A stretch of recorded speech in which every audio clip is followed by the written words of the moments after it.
From the dawn of time, our ancestors have left us with the tales. Stories which speak of things that they have seen and lived alongside by, feared, respected, and even looked to some of them as godlike. Modern man refers to such things as spirits, extraterrestrials, demons, cryptids, creatures, and entities of all kinds, and so much more.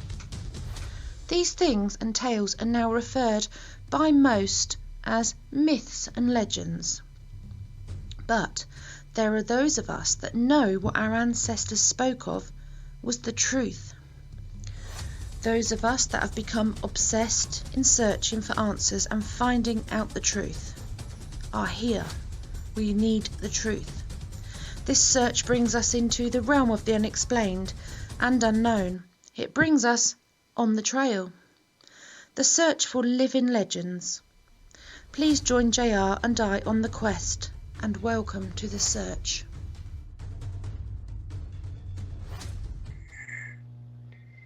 Hey everyone, good evening. Welcome to well, it's kind of a different situation this week. Just myself and Gary, and we've got a extra special guest on tonight who's got to be one of the nicest guys in the world. I've interviewed him in the past. Wealth of knowledge, extremely intelligent. One of the founders of Cryptovania, Mr. Jason Trost. Jason, how are you, man? Excellent. Thank you very much. Thank you. Awesome to have you back. Thank you. Thank you. It's been a little while. It's been a It long has. It's been a long 9 months. Yep, sure has, man. No, it's good to have you back. Yeah. We're gonna call this our Superbowl, the OTT Superbowl special with Jason Trost. There we go. It's good for the title, Gary, right there. Anyway, so Jason, how's it been? Anything new or? Actually, it's been kind of quiet here for us at Cryptovania, with weather and holidays and all that. And we were just about getting ready to fire up to start doing a new series of Cryptovania interviews. We had R.A. Mihailoff, who's a horror film legend actor, has signed on to be my co-host for some interviews, and then have Tommy do some in the field work and kind of combine the two. Tommy Cooper taking people out in the field, and me and RA interviewing them. But we've had a couple of setbacks with Tommy Cooper's health, and we've had to kind of do a little hiatus the last couple of weeks. But he's getting stronger. We're ready to start filming again, and we'll see what we can kick out. Awesome. You guys, you know how I feel, but you guys do an awesome job. Awesome. I've interviewed you and Tommy in the past. You guys are both on point. You know your stuff. Why do I want to say you guys had something to do with that horror director in the past? Was it you? With what? The director, the horror film director. What's his name? Mihailoff. R.A. Mihailoff. Yeah. We interviewed him for our 5 pounds of sugar series. That's what I thought. You got to tell Gary that story, the 5 pounds of sugar. Yeah, that came about. 5 pounds of sugar is our series where we interview people who are making their living outside the mainstream, doing something that they enjoy. And it kind of started out as a concept where he and I were talking about what to do with his tire service rig, and whether we should put some money into it, and all of that. And I said, what we really need is 5 pounds of sugar. And he said, what's that for? And I said, because we're going to pour it right down that gas tank, and we're just going to forget about that, and we're going to be done with that, because we want to make Bigfoot content and stuff, and that's getting in the way. And I've always liked it. Yeah. And so that's basically the concept of 5 pounds of sugar. And the first person that we interviewed was R.A. Mihailoff, who was a local boy, grew up around a few miles from us. And he ended up becoming a horror film legend. He's played Leatherface in a couple of the Really? Chainsaw Massacres. Yep. Massacre remakes, and he's got, I think he's got 60 films under his credit now, and that's what he does, is makes films and goes to horror cons, and he's a really, really big dude. He dwarfs over Tommy Cooper, which is really funny. Oh yeah, because Tommy's a big the dude. guy Leatherface, a big That's man. big. I mean, Yeah. And so we've known RA for a bit, and he encouraged us to start on this Cryptovania project, and then it wasn't hard to get him to come in and be interviewed. And we got to interview him about his life, and basically of turning acting into his job, where, we have to go do the nuts and bolts of it. That's what he does. And then we had another fella named George Clarkson, who he's been a musician. He's a little older than I am. I'm 50. He's a little bit older than me. And he's never had a non-rock and roll job.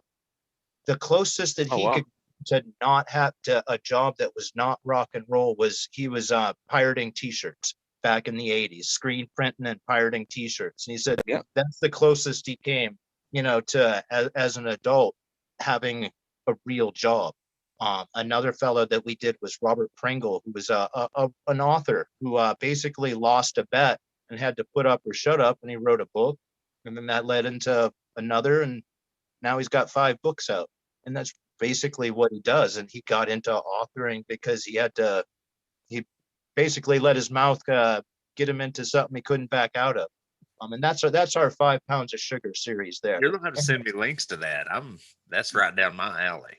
Yeah, and because go ahead, Jason. It's basically our inspiration for trying to do something that's fun. And we all like our jobs, not and if we have to do our jobs for the rest of our lives until we retire, that's fine. But we want to do something cool.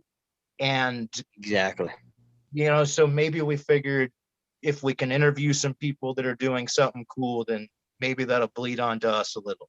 And meanwhile, with all of the situation with Corona and such, there are no Comic Cons, and a lot of movies aren't being made. And so my buddy RA said, let's start doing something. And that will hopefully be here on the horizon shortly. Wow. Awesome. Yeah, and awesome news, Jason. Awesome. Yeah. It's very, very, very cool. An appeal because it's something outside. We're going to kind of try and combine the Bigfoot and the horror world, and really they should, they should bleed together. Yeah, without a doubt. Yeah, I know. So basically, it's guys going after their passion. Yes, exactly. So I mean, we can relate, Gary. I mean, it seems like all we do is our shows. Every night of the week we've got something. This show, between this and other projects, we've got stuff going on. And it's a little stressful, but hey, we love it. It's a passion. Yeah, I understand. And it's really fun to do. And yeah, I enjoy it, and that's kind of what we try to bring across with our whole Cryptovania adventure is we kind of look at it as a lifestyle. Like you mentioned earlier, your guys' goals of finding proof and protecting. Our big is really the entertainment aspect of the big book. We love this stuff. We love all of it. And some of the stuff that looks like it might be a hoax, like the Emerald Mountain stuff. So many people say it looks like a hoax. And we're like, man, maybe. And it doesn't matter to us because we really like it anyway. And that's really that's what I like about you guys is that, like you're saying, you encourage people to post, whereas at a lot of groups they're very selective on what they post. You guys encourage people, hey, post away, post it away, even if it looks fake as hell, post it away. And it's like you see, you guys are into that end of it, and which is cool because everyone does this for a purpose. I think like we were saying, it's proof. Also, we like educating people, to get the word out there. These things are real. People deserve to know. Yeah. So let's teach them. Teach them one or two things here and there. Who knows what else you're gonna encounter when you start going down all these rabbit holes and stuff. It's right. great stuff. And it really challenges your mind and such. And it gives you something to really pursue, and it's fun. And you and I have talked a few times about how awesome it is for us to have access to equipment and editing and broadcasting things. And even though it's stressful when you're trying to figure them out, and you feel like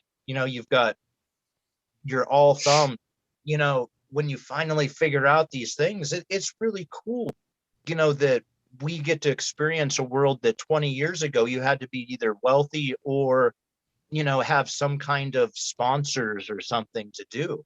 Now we can absolutely scrimp and save, and it's kind of like it's replaced big game hunting. You used to scrimp and save and hope to get that Weatherby 300 Magnum, and now it's kind of ooh, I'd really like to get that FLIR infrared device, and that's a great point. Yeah. And that's kind of like what our generation is doing, that maybe in the 70s and 80s they were pursuing hunting and stuff and spending their same Sure in that so sure. Yeah, and that's and we always try to keep it lighthearted, and that's really the essence of what Cryptovania is about. Yeah, you guys do a great job, man. Not only are you get awesome at that, but you guys know your stuff too. Your knowledge, which brings it brings a lot to the table to to what you're trying to accomplish as well. So, but you guys do a great. You and Tommy are great guys. Do a great job. So. But I know you wanted to get into some things. We do a little turn this kind of into like a little mini round table. Now what kind of what as far as vocalizations, Jason, different. Gary and I talk about this all the time. Different regions of the country. As far as I'm talking Sasquatch right this second. A lot of areas you get a lot of knocks, where in some areas you get rock clacks. They vocalize more in some areas. It depends on the region of the country. Would you agree, Gary? I mean, we've talked about that several times. Give me just a second. I think I got a technical. Okay. I'll be right back. Yeah, it does seem like different regions have their own different characteristics, and you wonder if that's Squatch or the researchers from those areas. This is true. Really hard to tell. Like, you and I might go about things just a little bit differently that bring about different results and stuff. But the audio stuff is really fascinating. And if you really want absolute proof and stuff, you should stay away from audio stuff. But if that's like your thing, is you need absolute proof and you need to be able to say exactly what this is, and that the audio stuff it can be very frustrating that way. But it nip you in the bud also. I mean, yeah. And I'm an audio fanatic. I love my audio stuff, but there's too many variables. There's too many variables there at all. Like, one of the things that people talk about often is mimicry. Yes. That doesn't quite sound like a dog or a cow, and then that's very easy to dismiss. Oh, there you go. There's your excuse of why that's not an owl. That sounds like something, imitating an owl. But again, I'm not so positive about that, and yesterday and today, Tobe Johnson hosted out west a whole conference that was about Sasquatch and anomalous sounds, Very and cool.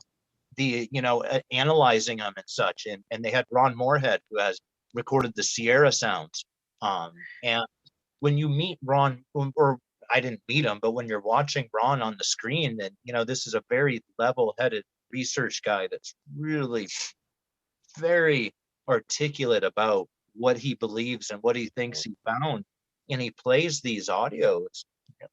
Wow, that's something else. It is, and they had that naval. What was he? A naval linguist, Gary? Yeah, he's a forensic linguist. Scott. What is Scott's last name? Anyway, I can't remember, but Ron was actually talking about him because he came on board to prove that it was a hoax, and eventually he became a believer. Yeah, because the frequency, as this guy says, is way above the capabilities of humans, and also way below. Yes, as well. Yes. So that, I mean, as far as that goes, that's quite interesting. In the time period that those were captured in, they didn't have the luxuries that you and I have of tweaking audio and messing with them, and they didn't have that. That was a long time ago. I believe it was that 71 was their first trip up there. Yeah, that's, I mean, you imagine the equipment they're using compared to what we have access. Well, it's funny you say that. Makes you wonder. It's Scott. Go ahead, Gary. Is who it was mentioned earlier, but that's, to me, being the audio, I love the audio side of it. It's so hard to reproduce that sound because there's so many ambient sounds in the background, not including that, the crickets chirping, and that gives it a realism. A lot of the audio that we're getting now, and people are sending in, me and Jeremy go over, it's clean. It's too clean. You can tell it's done in a studio, or it's been altered somewhere or the other. And to me, that gives it more credence, and that kind of leads into the video side of it. And what you were saying with audio, until we have, and even then, but until we have video proof, even a testimonial is not that good. But until we have video proof of the target species making that sound, then we get a little confirmation. But then once again, we do that, then they can say, well, we've got video proof of that, but now we have to have somebody come in and analyze this sound. But there's too many other factors: distance, time, different individuals, different tones, different. So I agree totally with you that audio is not going to be the way it's done. I love audio. No. Yes. I think audio is fascinating. Enthusiasm. If you're an enthusiast, audio is really where it's at. Yeah, like you were saying, it's very fascinating, listening to some of the noises these things make, and the vocals. But you guys are absolutely right. That's not how it's going to be proven. It's not going to happen like that. No way. No. Now, if you're listening to Mike Patterson, Sasquatch Ontario's stuff. I interviewed him right after I interviewed you last year. Oh, really? I did. Yeah, he played. I gotta say, I really didn't know him beforehand, but what a nice guy, and I gotta say, before I talked with Mike, I'll admit I was a little skeptical, but the guy's got some stuff going on, and that he played some stuff on the show, and it's pretty impressive. Yeah.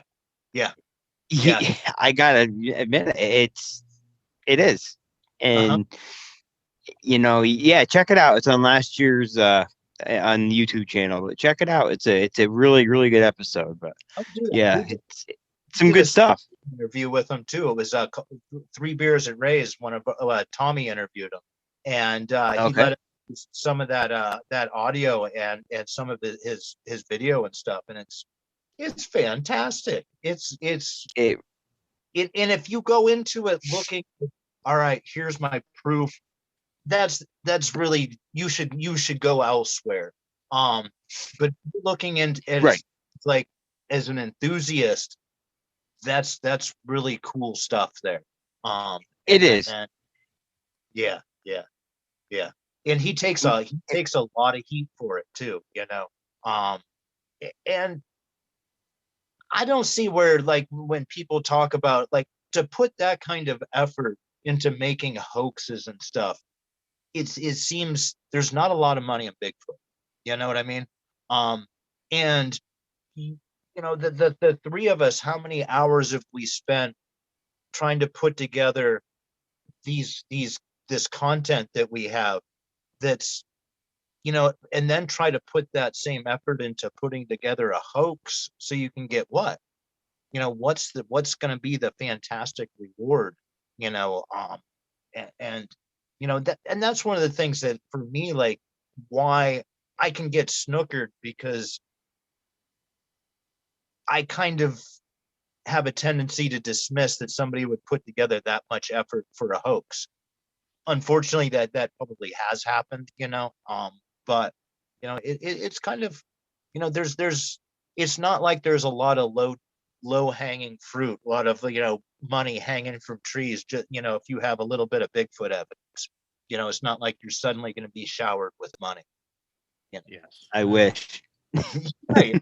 You know, I we've wish. seen how much evidence have we seen, and it doesn't garner any fame or fortune or anything like that, you know. So You do have Absolutely. but those vocals are something else. And you know, and it seems like if you listen to those while right after listening to the Sierra sounds, there's that weird guttural, almost like a cross between a ape and an elk, you know. And Yeah, you I can know what hear you're talking about. you can hear like the barrel of it, even when it goes high. It seems like they've got a big barrely chest that it's barreling around in there. I don't know. I find that stuff fascinating. Oh yeah, me too, man, me too. Now, what do you guys hear around Cryptovania, around your area? Do you get a lot of vocalizations? We've heard you get a lot of knocks. We just Okay. not long ago did an episode where a guy not too far from here has heard samurai chatter a couple times. I've Okay. never heard that. But you know, he describes it, and he was a mushroom hunter, and he's been escorted basically out of the woods a couple times with like samurai chatter. And we did an episode about that called Tyanesta Chatter. And I think that Tommy himself has gotten a lot of whoops and things like that, you know, isolated stuff. I've never heard any of our local witnesses or anything talk about like extended languages or like vocal interactions, maybe some howls. But what you do hear a lot around here is, man, that sure didn't sound like a cow. It sounded like somebody imitating a cow. Or it sure didn't sound like an Right. owl. It sounded like somebody imitating an owl. You get that a lot in this very local area. Okay. What have Maybe, you you heard? know, and I mean, What have you heard up in your woods, up there, up in the oh, Adirondacks? well, I got some recordings I'll send you after the show if you'd like. We get a lot of how did I describe it to you the other night, Gary? It's almost like a cross between a howl and a yell, if that makes sense. Mm-hmm. Like, and you can almost tell, hey, that was a cat that came from a male, or that came from a female. A lot of the times it'll be the same vocalization, one's just higher in frequency than the other. You would think that, you know, it makes sense. I'm not saying that's the case, you know, but Yeah. ones I've heard lately, you know, this year since we've been back up here have been like yells, like cross between a howl and a yell is all I can. I actually got some chatter on recording too. Oh wow. You know, saying it's very quick. but it's definitely chatter, and it almost sounds Native American, to be honest with you. Really? In a way. It's that's interesting. That's really Yes. As Yes. you talk about like making some assumptions and stuff like female and male. I like to give Tommy Cooper a hard time. We have what we call Cooper conjectures, and he'll say like, well, that does sound like a male to me, and I'll be like, so is that a Cooper conjecture? Like, yeah, that's a Cooper conjecture, and Yeah. we're allowed to conjecturize a little bit. Yeah. Yeah, you sound like Gary likes to give me hell too, so kind of like you do with Tommy. Oh yeah, that's okay though. We're all allowed to bust on each other every now and then. Gonna have a little But bit of right. Yeah, we get a lot of mimics up here as well. A lot of coyote. The coyotes seem to be their favorite. You'll hear the coyotes go off, but then you hear something step in. Sounds like a coyote, but you can tell it's just a little bit different, and then it seems like that'll be the last of the coyotes that you hear. You won't hear them after this whatever else it is steps in. The coyotes shut up, and you won't hear them again pretty much the rest of the night, depending. You might hear them a couple times, but whenever this is that steps in, whether it's a Bigfoot or not, they go silent. Coyotes go silent. Yeah, and a lot of weird. Our one of our partners in Virginia has this phenomenon going on as well, and I know Gary, you know what I'm gonna do, too, because you've heard it as well. You'll be in the woods at 3 a.m. and you'll hear what sounds like a little bird chirp, like all around you, and it's an old Smithsonian bird call, and he showed me he showed us all one night what it sounds like, and I'll be damned if that's not the noise that we're hearing. It's incredible. I was in the quick story, but I was on the phone with Gary one night outside, and I was gonna eat nose. Yeah, I was it had me shaking up a little bit. I said, dude, well, I'm out here talking to you. I said, I've got something about 50 yards into the wood line. I said, and it's pacing back and forth. And it was bipedal, and it was going, you could hear it, and you'd hear it huff every now and then. But on each side of it, you could hear that chirping. Really? It was incredible. And I told him, I said, you can hear that bird chirping on both sides. Almost like it might have been two, and here comes a conjecture, but it was like, maybe them saying, hey, Dad, I got him in my sights. He's over here now, Dad, that kind of thing. And I'll be damned if the next day I didn't go back to where I was hearing everything, found all sorts of nice tracks, and I found a set of 10-inch tracks and a set of 11-inch tracks about 50, I'd say 50, 60 feet from each other. And they were facing my direction, and they were side by side. So do you think it was a call and a response, or do you think one was pacing and then like get into a There was 3 of them. I think there was 3. The big one in the middle, and then the 2 maybe younger juveniles or whatever on the side.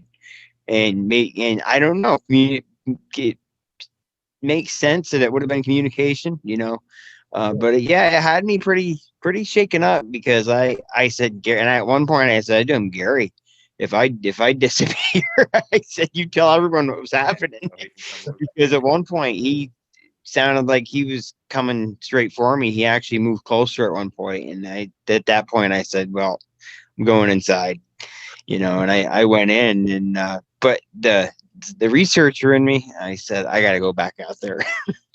So I brought my wife with me. We went out, and it's happening again. The bird chirping and the thing pacing back and forth. I don't know. Just on one of those things, it's Now, are you a believer in like an infrasound effect, or even like the kind of like the Jedi suggestion? These are not the dreams you were looking for. It's time for you to go home. It seems like a lot of people that I've talked to, very brave dudes, will be like, it was time to go, and they turn around and left, and you kind of wonder, do you hit a threshold of fear and then you turn around, or is it even like, it's time for you to leave, it's time for me to leave? You kind of wonder about that, because kind of like, when you talk about the research, battling with the research, and is that an effect from them? you know what do you what do you think of that possibility? That's a big topic for us, ain't Gary? We talk about that a lot. And so, Gary, why don't you head this one off?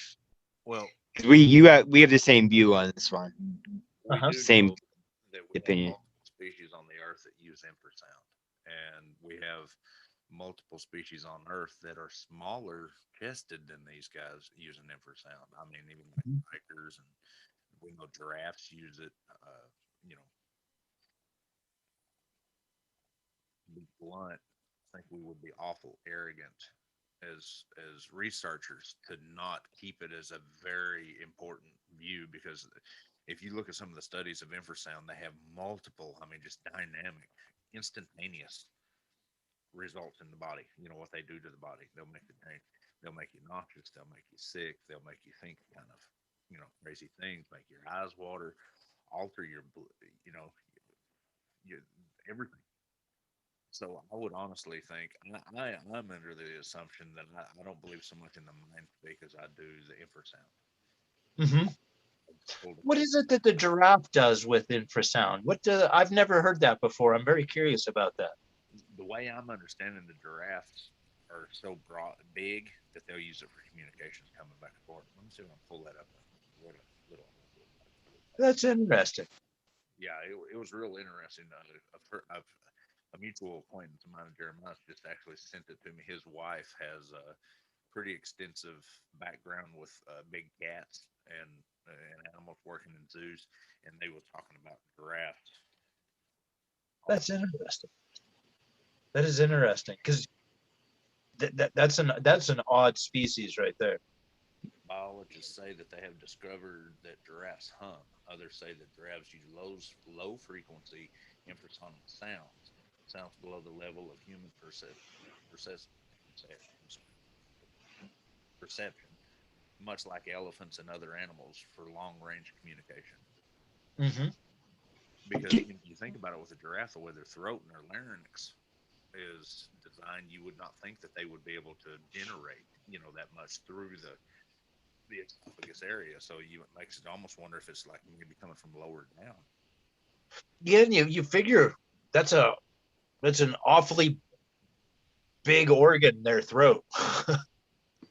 You wonder what they could do with that, and maybe that can, can create a noise or something that has that effect. It's strange, because it's not just the force or the pitch of it. There's something else that happens with the infrasound, that's that you can't just, it scares you, because it's so loud. I think that they can manipulate it to do different things. I mean, you yourself, with your audio background and your videography background, we all know that different drum beats will cause a euphoric feeling. Different music, we're all into, some people are into heavy metal, some are into hip hop, and they have different effects. And we as humans have even been using like drum beats and stuff and dance to get into that euphoric effect, for thousands of years. We would be, well, I know personally, I've never had infrasound that I know of to myself. I've talked to so many creditable people. Can you guys hear me? Yeah, I can hear you, just Andy. Okay. I just fixed it on my own, Gary. You should be proud of me.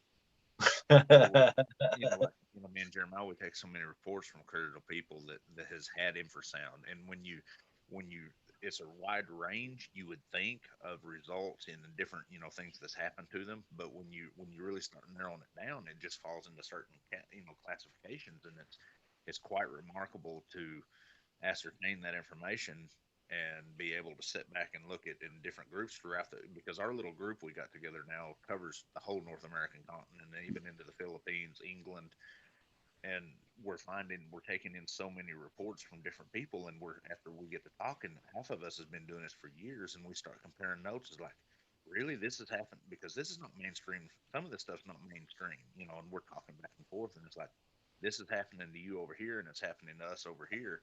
And when we put it together, it's like there's a pattern build up. Yeah. And I honestly believe that they do infrasound. I guarantee you they do.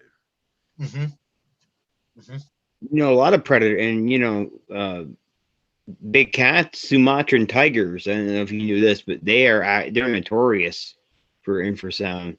Sumatran tigers, they use it to paralyze their prey and then pounce on them. But it's Sumatra. All tigers use it, but for some reason, the Sumatran, the smaller ones, are very much, they use it more than the other tiger species out there. But yeah, I think it's a very fascinating topic for sure. Yeah. My buddy Nick Marvin, he's been out and he's lost time, to where like he just kind of was in a haze and a few times. I think he's been infrasounded a few times where he's been out and he's basically lost time, and wow. Yeah. And he'd be with like Tommy, they would be out in the woods, but he's got certain times that he doesn't remember, like from one spot to another. And we've always wondered if maybe, if there's something about him that's more susceptible than say Tommy is on that. Because a couple times he would be like, what was wrong with you? Why were you acting that way? And it could be, well, I don't really know what you're talking about. And he wouldn't remember even, some of the conversations they had. And when you would talk to him about it, he gets very uncomfortable. He's not cool with it at all. It's not, and so, which also to me lends to the credibility of it, that, something happens there. Myself, I don't know that I've ever had that myself, but you never know. Like, you could be walking in the woods and not even looking for Sasquatch hunting or whatever, and you could be very close, and it might be that defense mechanism makes you keep going, or makes you turn around, or makes you not go to a certain area, and Absolutely. It doesn't have to be like a paralyzing effect, or to get you sick as much Right. as make you leave. And might be one of the explanations for how they can be so stealthy. Yep. And got to agree with you. Especially if you're not specifically looking for Bigfoot, and if you're just out hunting, I'm just going to go this way, without even really thinking about it. It could be just something that you can bring up that makes me go over here. I think there's deer over there, so it's and you also wonder, hate to get into the conspiracy of things, but they hide things out in the open quite often, it's said. And you kind of wonder about things like, Jedi mind tricks, if it's hidden right out there in the open, some of the things that we discover, Absolutely. and that's all. There's some rabbit holes to go down there too, Oh yeah. That's for sure. I think there was one time that I truly believe I was hit with it. I was hunting and I decided to sit on the ground as opposed to my tree stand. So, I put my back against a tree and I heard a thump, thump, thump. And I was thinking to myself, what the hell is that? Well, I see this big fisher come walking down the logging road. And there's a log, it was right in front of me and it was about 30 feet long, the log was. Well, doesn't that fisher hop right up on the end of that log? And they're ferocious. They're fearless, He stood up on two legs and he curled his head over and he just stared at me, kind of like, I'm not afraid of you. I know you're there, So all of a sudden he took off. Something really scared him. And I heard something run behind me extremely hard. Just about, it shook the ground. Let's just say that. And as I go to turn around, I get an overwhelming feeling of nausea and like vertigo almost, and I immediately start to vomit and throw my lunch up pretty much. And afterwards I was, I had a headache for quite a while afterwards, and I think about it, and I was in my area, my land, and I know there's activity, it's where a lot of my sightings have been, and I truly do believe that I was hit with it. I mean, yes, could I have gotten sick like that? Of course, something could have set it off, but put that set of circumstances together where I hear something gunning by me, crashing through the brush, breaking things, and on two legs, and then I start to vomit and get a vertigo type feeling. It's just interesting, So I think that was probably, one of my, if it was in fact infrasound, that was the one time that I've experienced it. You have, Gary, haven't you? I've never target species that I know. I had an experience that you know of. Yeah, I had an experience off the coast of Corpus, right, where I was literally paralyzed in the water. And the only thing that they could figure out is maybe an offshore explosion from an oil derrick, or maybe a whale had blasted through the water, because I literally almost drowned. It took two people to pull me out. It literally paralyzed me. Wow. Yeah, it was a scary situation. But, I bet. Wow, and then afterwards, you have no indication of why it happened. Vitals was fine. No neurological, issues, nothing at that time. Now more, accident. But at that time, I was in good health. I was in the military, and literally strong swimmer. Have always been a strong swimmer, and just literally, I don't even recall it happening. I just remember them dragging me out of the water. And at first, we thought that it might have been from a jellyfish, or like a chemical thing. And of course, no alcohol, no drugs involved. And they searched my body, and no adverse pain or nothing. Just literally just locked up. And a jellyfish would leave they would leave a welt or something. Yeah, or a few marks or something. Yeah, that's crazy. That is crazy. And whales do have all kinds of crazy frequencies and stuff. Oh yeah. Well, like the sperm whale is known to, they paralyze, and even dolphins, and they'll use that click, that burst, that sonic burst, and of course, everybody knows that water, it amplifies the sound. But in saying that, it's always been intrigued me. Once again, being kind of an audio guy, I've been over the past few months, I've been working with Jeremiah trying to find, any comprehensive studies on what infrasound would do to electrical equipment. Mm-hmm. Very curious to see if maybe the infrasound could change maybe electromagnetic waves or something to cause the camera because we never, for some reason, trail cameras can never pick up these guys, or it's blurry, or it's. Mm-hmm. And I've always wondered if maybe the infrasound could be doing it.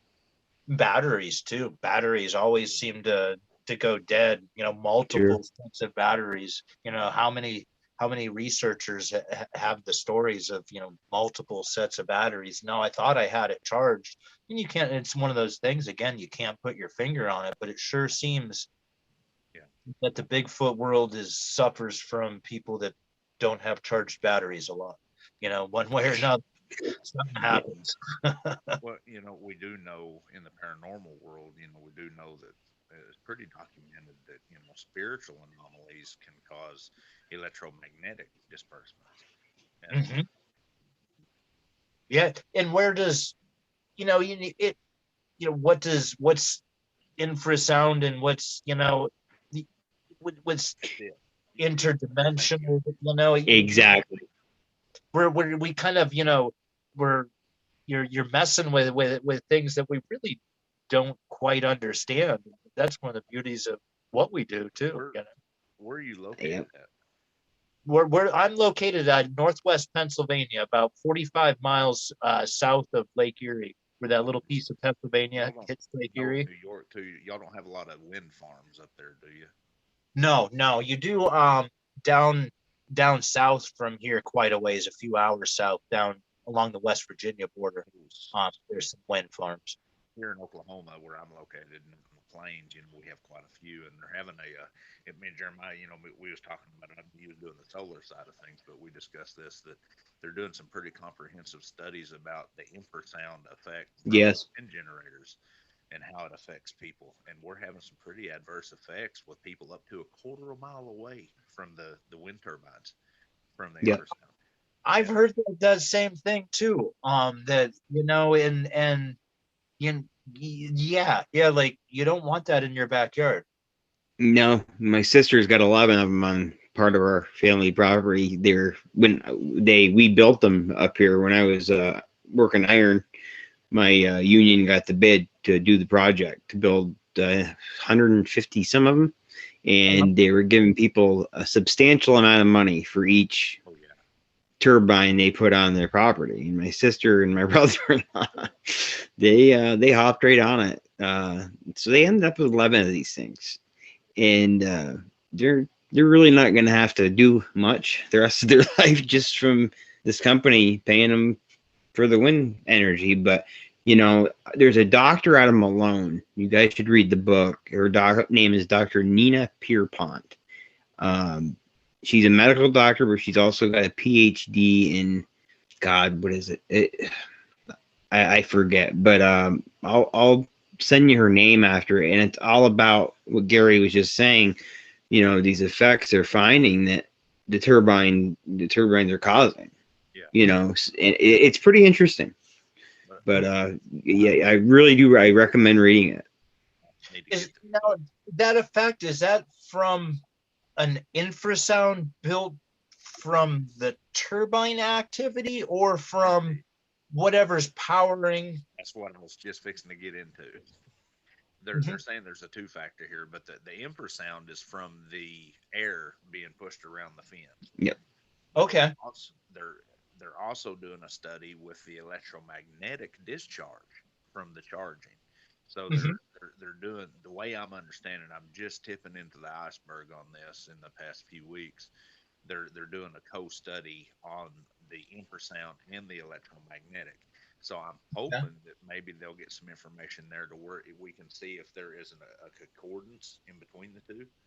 Because if we could prove with that the infrasound affects the electromagnetic, maybe we could transfer that information over to maybe the target species can alter electromagnetic waves with infrasound. So that was the closest thing I could find in the science, and I'm by far not a scientist. I mean, I'm just a crazy redneck, but right. It's a good point. Yeah. You even wonder about like the vibrations made from inside the shaft and the bearings and stuff. Well, even the seismic, there's even a seismic concordance because Jeremiah, you know more about it because you kind of helped with some of that. Those footings are what 20 foot by 20 foot deep by what 50 or 100 feet around of concrete. Oh, you mean, are you talking about the nacelle that the turbine is connected to? No, the footing that the shaft is. Oh yeah, yes. And that's they're different depending on the size. Yeah. And you're talking more than one of them too. And and so that resonance is actually transferring to the ground because they try to go to bedrock if they can. It's transferring to the ground. I know out here where the area that I'm talking about is a pretty famous Sasquatchy area. In the past, you can even you just get out and walk around, and it's like you can feel a vibration from the ground. So I'm wondering if there's a seismic deal there. From the vibration from the. That's There's interesting. so many variables. I mean, I just sent it to both of you, the name of that book and the doctor that wrote it on Messenger. It's called Wind Turbine Syndrome. That's interesting. That is really interesting because I mean, and then how does that? Can that correlate into what we've experienced or seen people experience in the Bigfoot world with infrasound and such? It's right. Pretty interesting stuff there. It's very, very interesting, and you wonder, how can they hit you with it, and you have get no effects from it, and what does that do to you? It's just, it gives you. It seems like these cans of worms that are opened up, it just more and more questions just pop up with each can. It's pretty wild. About infrasound is it affects each person. It can affect each person differently. Yes, so that would explain a lot of the different. And Jeremiah talked about this just not before last. That could be part of maybe a lot of the adverse theories, for lack of better terms, the spiritual effects that people get, the euphoric effects, the terror effects. Or even long-lasting depression. Absolutely. Very good. Because I've heard, excuse me, I've heard a couple people to talk about that, like that, where they've gotten close encounters, and for days afterwards they felt horrible, like hungover, like really bad hungover. Like a physical feeling. Yeah. What's that from? The adrenaline dump? Emotionally too. They say that talk about like just not wanting to do anything for a few days, like everything inside of you, both emotionally and physically, has been drained. That makes sense. I have heard of that quite often, and unfortunately, I've never felt that. But you wonder if is that an effect of somebody? Maybe they're ultra sensitive, or did they get hit really hard? There's just so many variables. It could be a combination of both. It could be one or the other, depending on the circumstances. Like Jeremiah's wife had a very conclusive experience with something similar to that, but she is ultra sensitive. That the effects could go either way, and you'll find that with me. I'm a paranormal investigator, but I draw a hard line when it comes to the target species and the paranormal. And I've got to, but I'm having a hard time anymore. The more I'm learning, it's kind of weaving in and out. But I'm digging for anything scientific to prove this, because what I seen was 100% physical, and I've had one of the closest encounters I've ever heard of. Actually, I seen one face to face at 18 inches. Wow, jeez. Yeah, it was terrifying. How old are you? It's one of the most intense. A little bit more, Gary, if you can. How about now? That's good. How old are you? The most intense I've ever heard. 16, and I'm 43 now. Oh, okay. So 38, 37. I mean, you can give him just a short gist of it if you want. I wouldn't mind. Yeah, let's hear it. Say this too much, and I have nightmares every time I say it. I was taking a research team down in the southeastern Oklahoma, and I've got an episode where I tell the whole story. But for long, we got escorted back down the trail out of the woods by a group of them, of the target species. And the guys that I was with went to sleep in there. They wanted to go back up and check for. I was ready to leave. They wanted to go back up and check for evidence tracks and stuff, because we had a lot of wood knocks and a lot of whoops and stuff like that as they followed us down. So I stayed there. They went and got in their tent. Well, I just stretched out in my truck.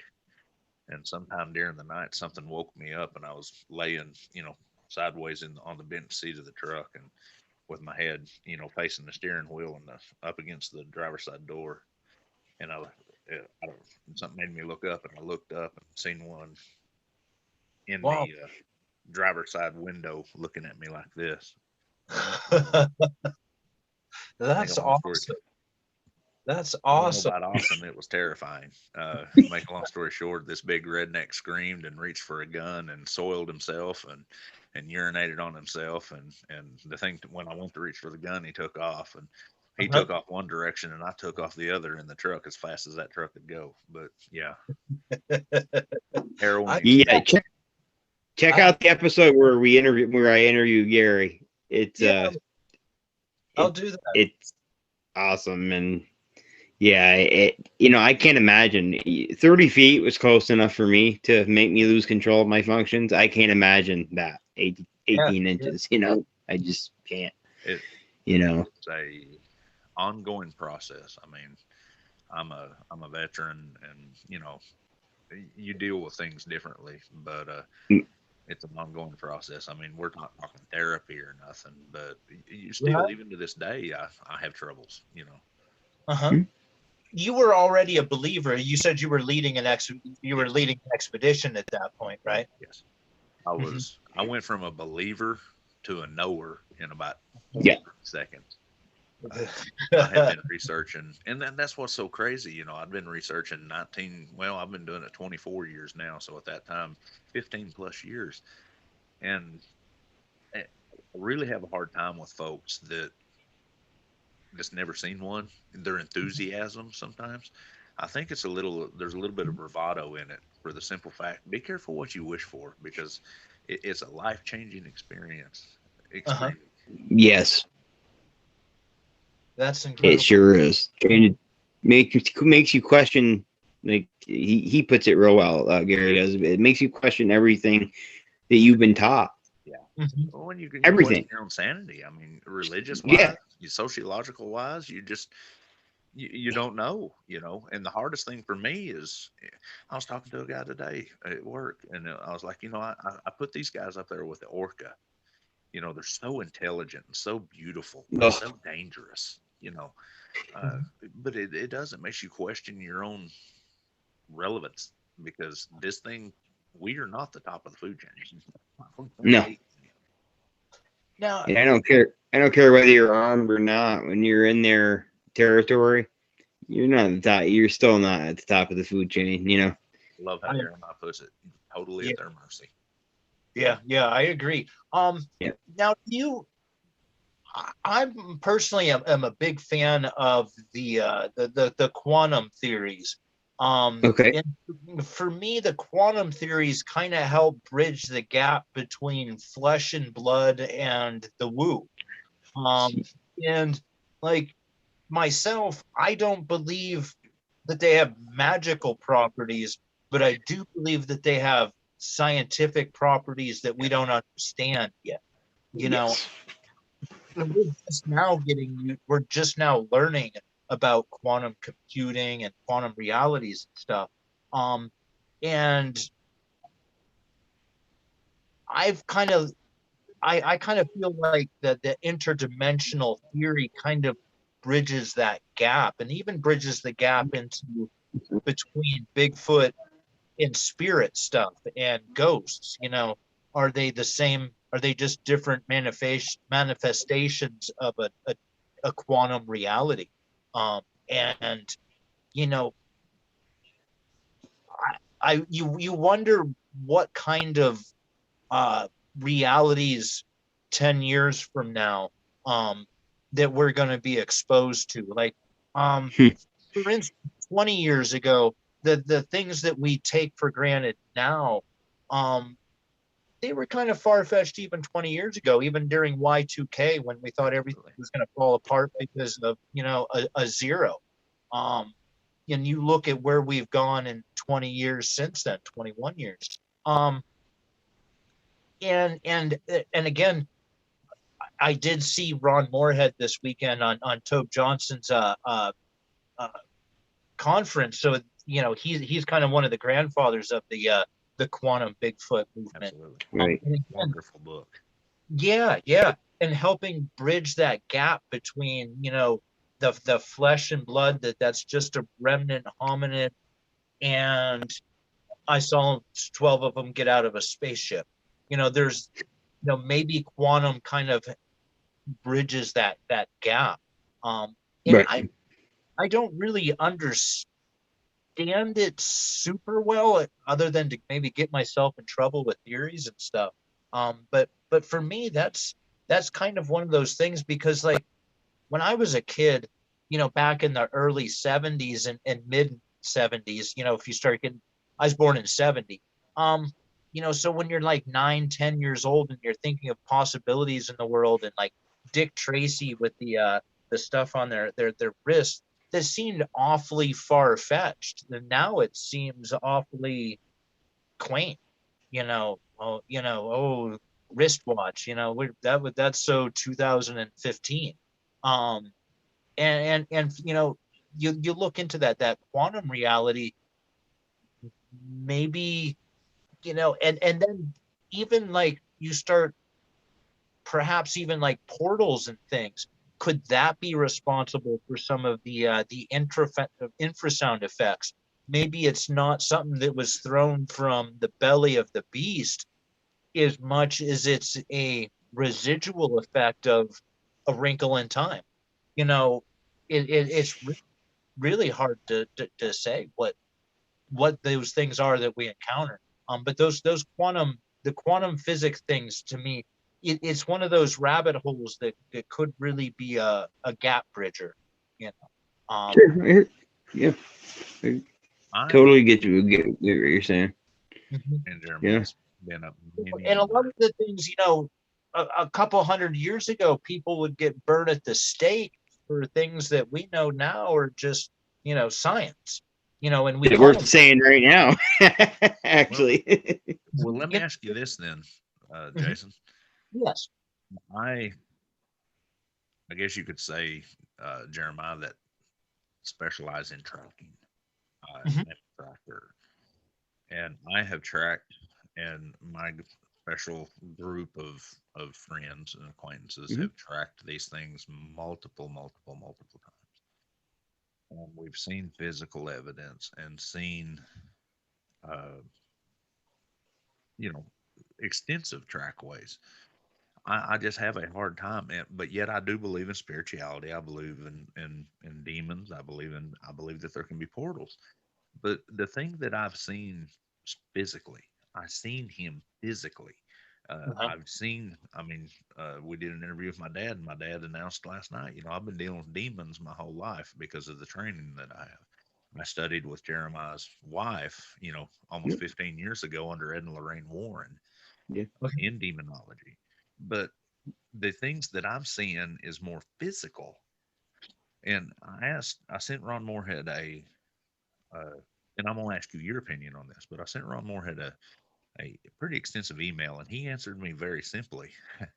and and I'm going to ask you, and then I'll give you the answer that he sent me. But what is your thoughts if they are paradimensional? Uh-huh. Why would they leave so much physical evidence while they're here? I believe that they are breadcrumbs myself. Um, and and it's funny. I like to look for things in popular culture that are like Mhm. things that are hidden in the open. And do you remember in Mhm. Ghostbusters when they talked about, or when they said, the end of the world was going to come by whatever means that you imagine, and one of them made Yes. the mistake of doing the Stay Puft Marshmallow Man? Yep. I kind of almost looked for, from my own perspective, I think that they leave things behind as breadcrumbs, and I don't know if they're gifts as much as, but they're intentional. If that tooth is a Bigfoot tooth, I believe that guy found the Bigfoot tooth.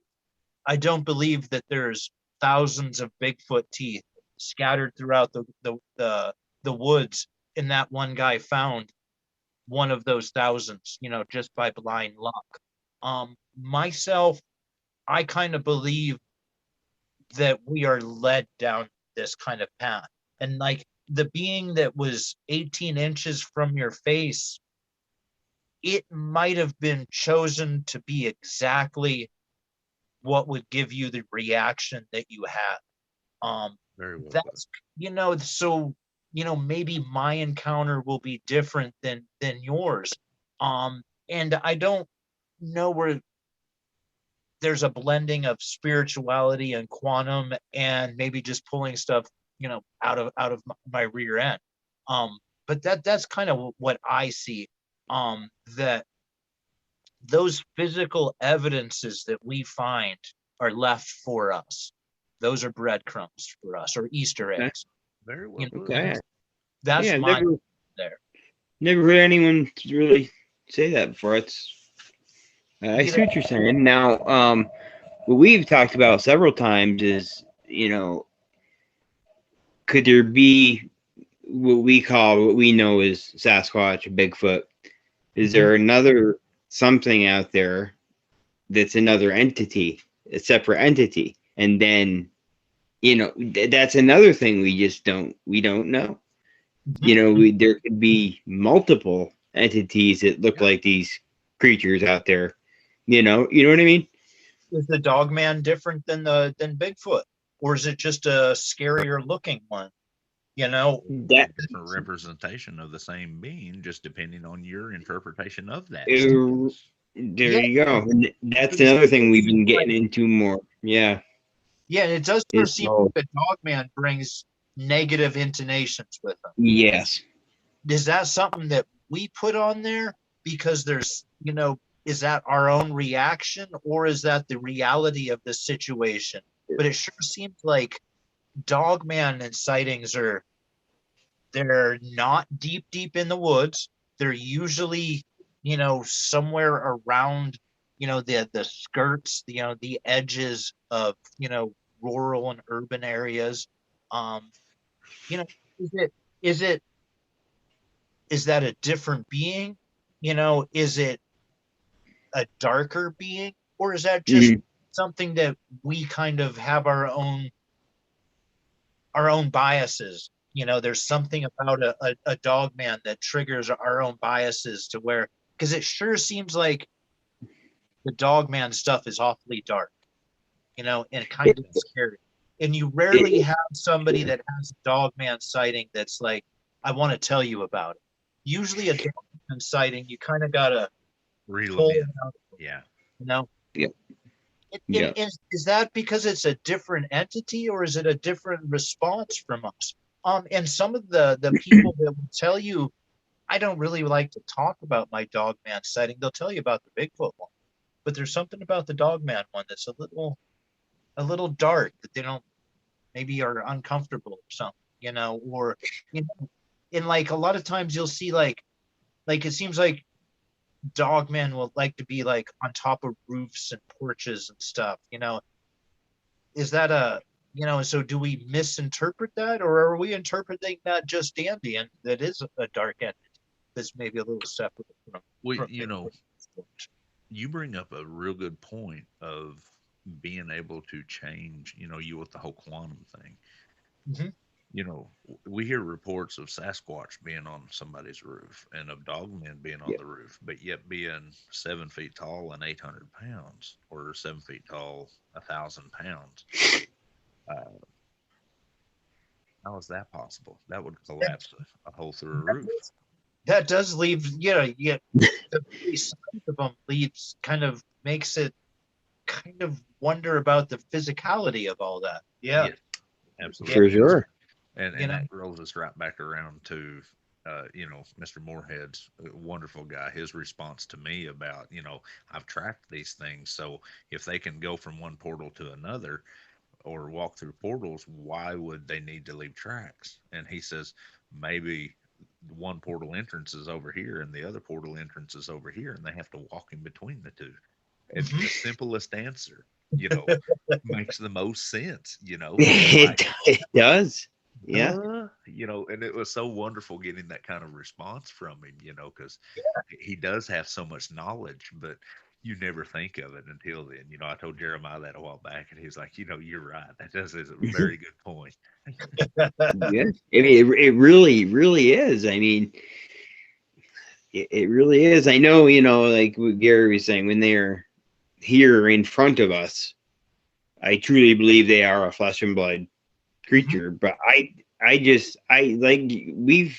we're doing a big thing on this now. This is one of our main projects, is this kind of stuff, and just trying to figure it out. And like I was saying, I think when they're here, if there was one in front of me right now looking into my window, personally, okay, as is right now, it's a flesh and blood creature. Do I think there's way more to this phenomena than meets the eye? Absolutely. Absolutely. Absolutely. I there's just so much about it we just don't know. And I don't know if we're gonna get some of the answers that we're looking for ever. I mean, who knows? I don't know. What's that? Yeah, we I didn't hear what you said. The answers, it's right. And really personally, like with Tommy's situation, so there's no guarantee that any of us are going to be around for any length of time, and you're like, I really hope to come across some cool revelations from this. Personally, I watch a lot of the current events and political events that happen, and you watch. I wonder what kind of impact this is going to have on Bigfoot world and stuff like that. And like I got to interview John McAfee once, and one of his things that he said that stuck with me very well is that the agencies that control like information and security and stuff, they see presidents and politicians as transients to be dealt with, and then until the next one comes along. Temporary employee kind of deal. Yeah, and you watch all of the happenings that are going on now, and you wonder about effects and how they're going to affect the various things that we're talking about. What do government agencies know, and what side are they on, or is it all, or they just kind of step back and let the distractions happen, right. And because if Bigfoot is coming in and out of dimensions, you know dang well that our government wants to know about how to do that. Whether you're positive or negative about government activities, you can't say that there's not some useful things there for governments. And you wonder how things are gonna transpire, with our Bigfoot and paranormal world, and it's interesting, maybe one of these days we wake up and there's a spaceship on all of the world capitals. They're like, listen guys, it's gone far enough, we're taking over. And then it's like, is that related to Bigfoot? You're right. Yeah. Once again, bring up a wonderful point. I had a individual ask me one time, what are you going to do when they prove Bigfoot exists? What are you going to do then? I said, I'll tell you exactly what I'm going to do then. I'm going to keep studying them. Yep. Because it's not the end of the, to me, that's not the end of the road. That's just the beginning. That's it is. Once again, I'm into it for the the protection of these things, and that's my only motivation. I'm consumed by it after seeing it. I've got to get some kind of confirmation. Yeah. Question itself. You can ask Jeremiah a question, him and me both every day. We talk every day, and I'm like, man, something's going on. And But what then? You know, to me, that's the best question. You know, what then? Hmm. What when you do find it, what are you going to do then? Well, when you do find it and you build an interaction with it, Mhm. what's the next step? And And, that step is study. and it seems Absolutely. with both the Bigfoot paranormal world is kind of mimicking the political world and current event world in that news cycles are much shorter now. Where you look at the amount of knowledge that has been accumulated in, say, the last 2 years compared to, say, the 10 years prior to that. I would say that what we've gathered in the last couple of years dwarfs what has happened there. And now, news cycles are so much shorter. Like the tooth DNA study that we discussed earlier, Mhm. maybe a few years ago, that's the story for several months. But Absolutely. in today's world, that's just this weekend story. What's Yep. next weekend story? Yep. And it seems like, the news cycles in our paranormal world are getting much shorter and much shorter. And it seems, whether that's natural progression or a building momentum, but it sure does seem like the news cycles are awfully short.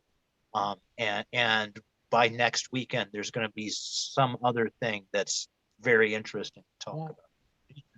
you bring up so many good points. Me and Jeremiah was talking the other day. He What came does. out? Yeah. The Catholic Church came out a while back and mentioned that they acknowledged extraterrestrial beings, and it was like that was like one weekend deal. Then the next day, Monday, it was like it's almost Yes. like a sleight of hands. You would think it It is. was. You remember Yeah. that? Where they came Yeah, Yep. out. I remember what you're talking about. It was like, official recognition from the papacy, basically, Yeah, that, absolutely. Hmm. and Yep. then you look at some of the Catholic art and stuff, and you're like, oh yeah, they've known that for a while, and but Oh it's yeah. but that's so last week. Yeah, but to me, that's Yeah. big news. Yeah, Yeah. yeah, And like yeah, 10 years ago, that'd have been on. Like you said, that would have carried on for God forever. You yeah. know, And now and that our just cycles are just a few days old. And speaking of the exactly. stuff, one of my pet projects is the elongated skull folks down in Paracas. Okay. Yep. Yeah, and I've wondered, or I've seen evidence of this, and people talk about it, even like the things that, like, the Pope hats and stuff, that they're using. It's almost like sending like Yeah. a nod to the The coat head Egyptian folks. And Tutankhamun and all the pharaohs' hats. Yeah. Oh yeah. Forgot about and yeah, the yeah, Sumerians wore similar things. I mean, Europeans. Yep. Even the old with the you think it. Hinduism. Yeah. Yeah. how It's often yeah. You think about it, and it ties together all of it. That's yeah, It really does. that Paracas skull thing is a very influential thing for me because my son is actually Peruvian, but my first wife was from Lima, Peru, and I got to go be down there quite a bit and see Machu Picchu, the Garden of the Gods, and knowing the culture like I do down there and the history and that's a common thing for them. They acknowledge it, Mm, and it's like yeah. nobody in the world wants to. It's like once again, it's like if Ron and them, they break out with something, then it's just like it's just kind of thrown on the back burner or it's dismissed, and it's like you said, you wonder the whole sleight of hand thing. yeah, yeah. The Placas Peru folks. I've often wondered if they're also related to the mound builders up here in North America. And then how often people talk about Bigfoot having elongated skulls. Absolutely. It's you kind of wonder if we're all cousins. It does, doesn't Jeremiah makes mentioned it. the other day, with the finding the skeletons, around the mounds and stuff, and this is all speculation, but about how the the Smithsonian just comes in and gathers them up, and then all of a sudden it's We have those sounds about 3/4 of a mile from Cryptovania, the HQ. Okay. It's kind of cool that there's a mound there, and there's a Civil War era cemetery up top. So you've got the two cultures there. That's pretty cool. And that's only like 3/4 of a mile from Cryptovania, our actual studio. wow. So you're right there, Mm-hmm. pretty much, you know. Yeah, and it's fantastic. Wow, that's just incredible. Let me ask you a question. What your thoughts are on this, Jason? You mentioned when you guys brought up the whole, the Pope thing and all that kind of. I just wanted to ask you a question. Something we talk about quite often. Now, I don't know what your thoughts on possession and all that are, but if a human can get possessed by a demonic entity, do you believe these things can? Like a Sasquatch? Certainly. I mean, it's that's it. One can be the other. Yeah, we believe so as well. Yeah. And as far as diseases go, do you think they're susceptible to the same type of diseases we are? I know this is all speculation, folks. Just our opinions, but My first hunch would be no. really, Yeah. okay, Yeah. okay. I'm kind of guessing that a lot of the medical breakthroughs that we have are kind of like those, breadcrumbs and That's okay. That's true. Yeah. I'm Yeah. getting a lot of feedback now over the last couple of minutes. Like I'm hearing my voice. Yeah, I'm with working about on it. 10 seconds. Jeremiah, is your headset still plugged in? No. Where's it coming from, man? It's my or not. Yeah, I do hear you cut. Could be a bandwidth issue. Okay. We've been Yeah, 'cause it's talking about the mostly Catholic before. Church and the government. Here you go. This happens every time. It really has been lately. When we get on the subject, it seems like we have issues. And it just started in the last couple of minutes, but I started getting a feedback to where I can hear Yeah. my voice coming I heard through. it like up to 5 minutes ago. So I told Jeremiah to move his phone in the private chat because usually if a phone gets close to the computer, it'll do it. But Jeremiah talks quite a bit, about you was talking about the being in tune and and being able to alter physics, like almost like a metaphysical type thing. And because Jeremiah being in a situation he is with Stacy, my beautiful, I love her sister. I call her my sister, but them being so spiritual and me being so physical, so we have a melding there. But I believe if we can, as a community, can come together, the right and the left, and figure this thing out, because we don't know where that we stand. We're Sasquatch or the Paracascos or aliens or any of the stands, but like the acceleration of information, you said earlier, the news is like it accelerates. Well, even the information is accelerating because we have the internet now. We have all this information. Jeremiah, I have to love how he says, he goes, if I can quote this right, Jeremiah, what's next is Bigfoot going to step out in front of us and say, hey, here we are. And the government's going to come in and say, I honestly don't lean towards that rabbit hole. I believe that they do know they exist. I think it's more, they're just not worried about it. I hate to say it that way, but they've got too many other things to worry about. I think it's just a cult. What's the word I'm looking for? Jeremiah, you say it all, cult culture. Is that the way you say it? Yeah. A cult culture thing that people are trying to throw all these different conspiracy theories. There's a lot of it that goes on. Yeah. A lot of it that goes on. Yeah. A lot of You're right. I think. Yeah. Mhm. But yeah, like I agree. You got, I think there's right now there's more important things, to worry about and from their perspective, Now, Jason, just if you don't mind answering the question, this question I'm about to ask you, what are your thoughts on the whole dogman phenomenon? Your personal opinion. You don't have to answer if you don't want. There's something awfully dark with that. And I'm not sure what the explanation of that is. But it's unmistakable that anybody that's had this, they don't have negative connotations. And it also seems to be much rarer.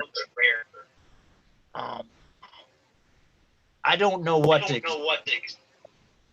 I don't know exactly. Right. It's kind of like oh, I believe in big. Oh man, that's all. There's there. I'm not real sure about that. Okay, fair enough. That's my answer. When people ask me, what do you think a Sasquatch is, and at this point, after 20 years and changing my theory 6-7 times because of things that have happened, I'm not afraid to say I don't know. I don't know. I say that that's my answer to the question all the time. I just don't know. Like my favorite cryptid the actual petrosaurus type thing, because if you see those, there's no prepping yourself for that. That's if you see one of those, that's incredible. It's almost like Bigfoot. Well, all right, that's Bigfoot. Dogman, aliens. Now Petrodactyl, that's crazy. Yeah. That's kind of how, so like there's a couple of videos of Petrodactyl, Petrosaurus type things those are my favorites, because if you really want to get into something that's going to shock the system, that's it right there. Yes. I totally agree with you on that one. Something like that not long ago. I did. We were talking about that the other night. I feel I'm glad that this is Jason on this and not somebody else, because I get a little uncomfortable talking about this particular encounter with people I don't know well. I talk about it with the guys. I mean, I've known you a long time. I know you're very open-minded and whatnot, but I'm just glad it's you. Or I wouldn't talk. I wouldn't even mention it. But yeah, we were in North Carolina. We were living in North Carolina, Stacey and I, and we had a really good spot. Just incredible. I mean, the Sasquatch activity was out of this world. We were finding other things as well. There was, from what I heard from other researchers, there were dogmen in the area. Just a lot of different types of phenomena going on. The UFO, we had a lot of spiritual stuff. Stacy, one night, I mean, the night before this event happened, we had a big glowing ball of yellow light follow us around our Sasquatch spot for an hour. And it followed us around, and it would not get any higher than 30 feet off the ground, and it wouldn't get any further away than 60 feet. I've got footage of it. I filmed it for about 3.5 minutes, and as Stacy's communicating with it, it kept getting bigger and smaller, bigger. Yeah, I'll send it to you after. It's really incredible. And at the end, yeah, he's seen it. It's incredible. And at the end, you hear it. How does it word it? Fuck you or off fuck, something like that. Yeah. Miss Stacey said her last statement to it. She's like, "You don't like me, do you?" And it said, "Well, fuck you." Oh. Yeah, it was. So I asked her, what was that? And she has some pretty powerful gifts. She said it was spirit of some type. She says, I'm not quite sure what type of entity it was, but it was spirit of some sort, with a little bit of malevolent malevolency, is that a word? Male- You know what I'm trying to say. It was a little bit malevolent, if you will. But the next night we went back. We were there every night of the week just about, and really had a sighting down there as well, Bigfoot sighting. Anyway, we felt, and this is gonna sound funky too to those out there. They're probably saying he's finally lost it, but we get there, and my daughter, my stepdaughter, call her my daughter though, she's inherited her mother's abilities, and it's quite incredible watching the two of them together. But she says, "Mom, does it feel like we just lost time or something? It's a weird feeling." And she's like, "I do actually." And we were listening to something in the bayou, something walking. Well, something at the same time told us all to look up. Don't know what it was, but something we all talked about it after, and we all looked at the same time. There's four of us. We look up, and no more than 30, 40 feet flying above our heads is this bird. The only way I can describe it is closest thing, like a condor. And if I was to say the wingspan was 15 feet, I'd probably be underestimating. It gave one flap of the wings, and then the rest of the way it just glided. This thing was massive. I forget what they're called, but there was a type of bird back during, what age was it? I'm talking like that, thousands of years ago, not the Ice Age, but sometime around that period, and it looked like kind of like a condor. And I mean, this thing, it was just huge. I've never seen anything like it in my entire life. I don't know what to make of it. And, being part Native American, I've known about they call them the Thunderbird, And 5 years ago, I would have, I would have never believed a story like that, for one. Second of all, I never thought I'd experience something like that, but my grandmother, I mean, it's when she used to talk about it. And if it's the second, if you look on totem poles, I mean, you'll see a Thunderbird, you'll see a Sasquatch, and a lot of them. I mean, I don't know how to explain it, but I saw it. And we know someone else saw one as well, and that's the only way I can describe it, as a giant condor. I've heard that. Actually, messaged me from New York about. He was about 10 years ago. He fired some gunshot. Just Oh, really? Yeah. And he went running in the house. And I've shots at turkey, and just the feathers on a turkey, turkey shot pretty good, especially past 30 or 40, and so if you're pumping lead at a wingspan condor, but that thing, dragon is like condor with 12 or 15 foot wingspan. Yeah, it just unbelievable. Like, and then you hear about the ones. Well, Gary, you lived in Utah and you're a skinwalker. And didn't they would report seeing the other type people talk about seeing like a pterosaur, like you were saying. Isn't that with a tail? Yeah. Yeah. Okay.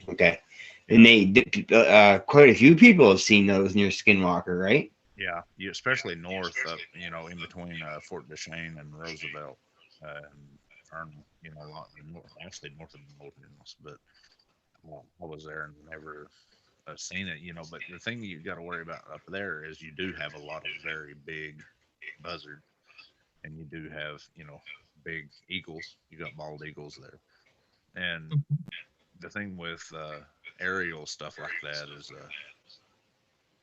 how would we say, aspect proportion, at night especially, things can look bigger or smaller. Yes, I will. Yeah, and that's true, Gary. I will agree with you there. But man, there, Your situation though, it wasn't but about 50 feet off the ground. So there not really not even, not even, and it was just incredible. But here's the thing, and Stacey, we all say the same thing. There was nothing bad about it. Nothing. We felt as if she's, like I said, she's got some good, cool gifts, and she said that thing meant us no harm. Like we all felt that, that it was just minding its own business.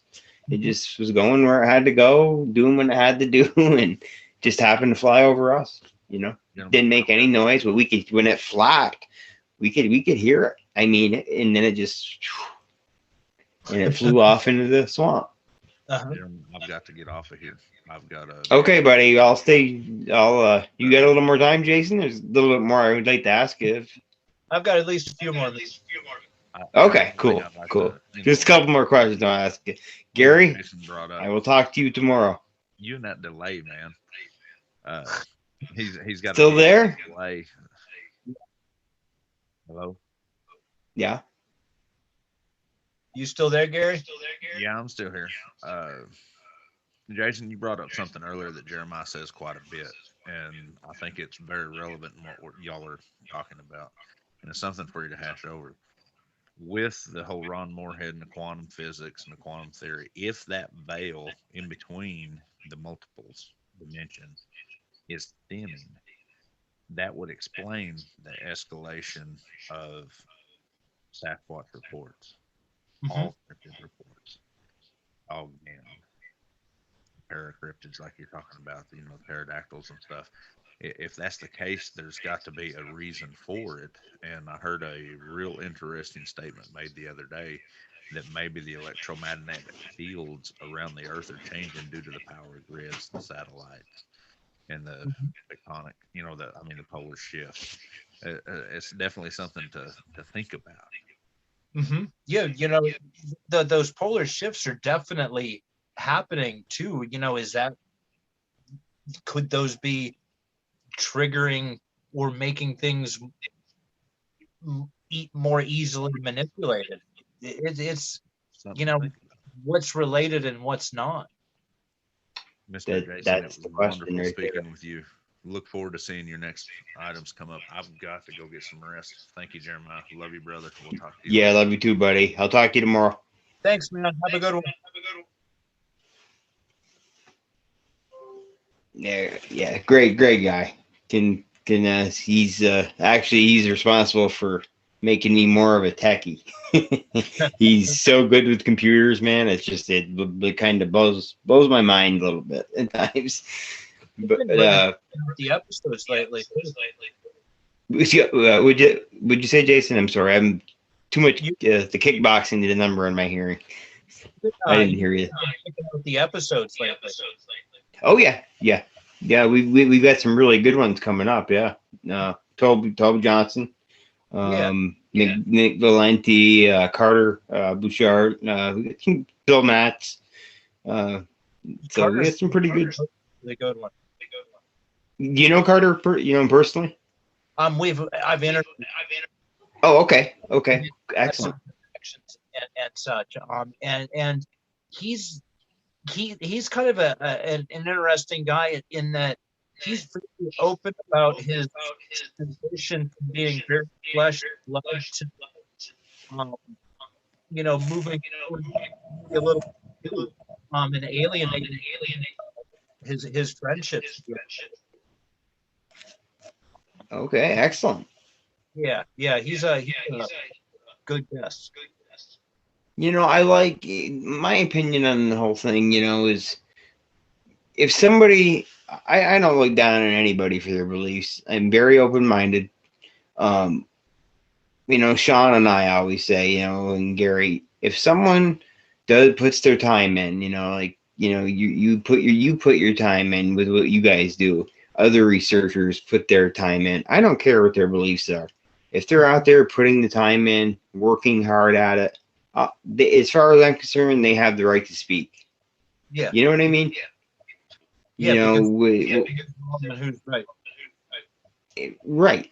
You know, and like that's why you see the whole online thing. You know, people just going at it and tearing each other apart. I mean, that's just I wish that would just stop, but it'll never stop. We both know that. You know, there's always going to be the haters out there, and it is one of the Bigfoot world is the next. Yeah. And, I think that's getting less and less with time, and I think a lot of that too is as people we've had to learn from all of the online and the things that we talk about now. You've got you didn't get to talk about that. And so we've had to learn to develop manners. Yes. Interaction. Yeah. But watching people with politics and stuff. You have one side or the other going against each other. Where 20 years ago, you didn't really have those discussions. Couldn't go on to Facebook and see your political leanings out in the open. And we've all had to get, you know, as a people. Yeah, for sure. You know, as a people, like you said, you know, we had to develop manners in class, and you know, especially in the last like you said, in the last 20, 30 years, especially, you know, we've had to develop as a species, as a species with the human, you know, we've had to develop manners, class, you know, have a little tact, you know what I mean? It's just the way it is now. But yeah, it has gotten better. I will admit it. You are right there. Another question I wanted to ask you. I know I'm picking your brain awful, but this was one of the big ones I wanted to ask you. What is your opinion? And then I'll give you my answer in exchange after.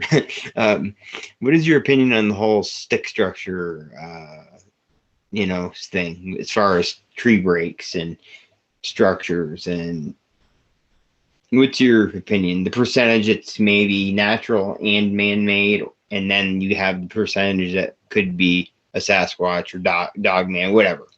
What do you think? I think that a lot of it is manipulated by Sasquatch in a way that's natural. But I think it's an expression. I think it's an artistic expression myself. Okay. That's okay. That's pretty cool. Yeah, it's actually. So you think it's artistic? That's okay. I've never heard anyone say that. That's pretty. That makes sense. I don't know if it's meant for us or for themselves. Yeah. You know, yeah. like one time, maybe I put a picture, and so they for you, or just for me. I don't know if it's for themselves. Do you think any of them could be like a warning? Don't come any further. Certain types of them. I think that they have other ways of accomplishing that. Okay. Yeah. Okay. Like, yeah. And I think we have to be careful putting our own, like acts. A lot of Bigfooters think that a no-go zone. I got 250 acres of X's.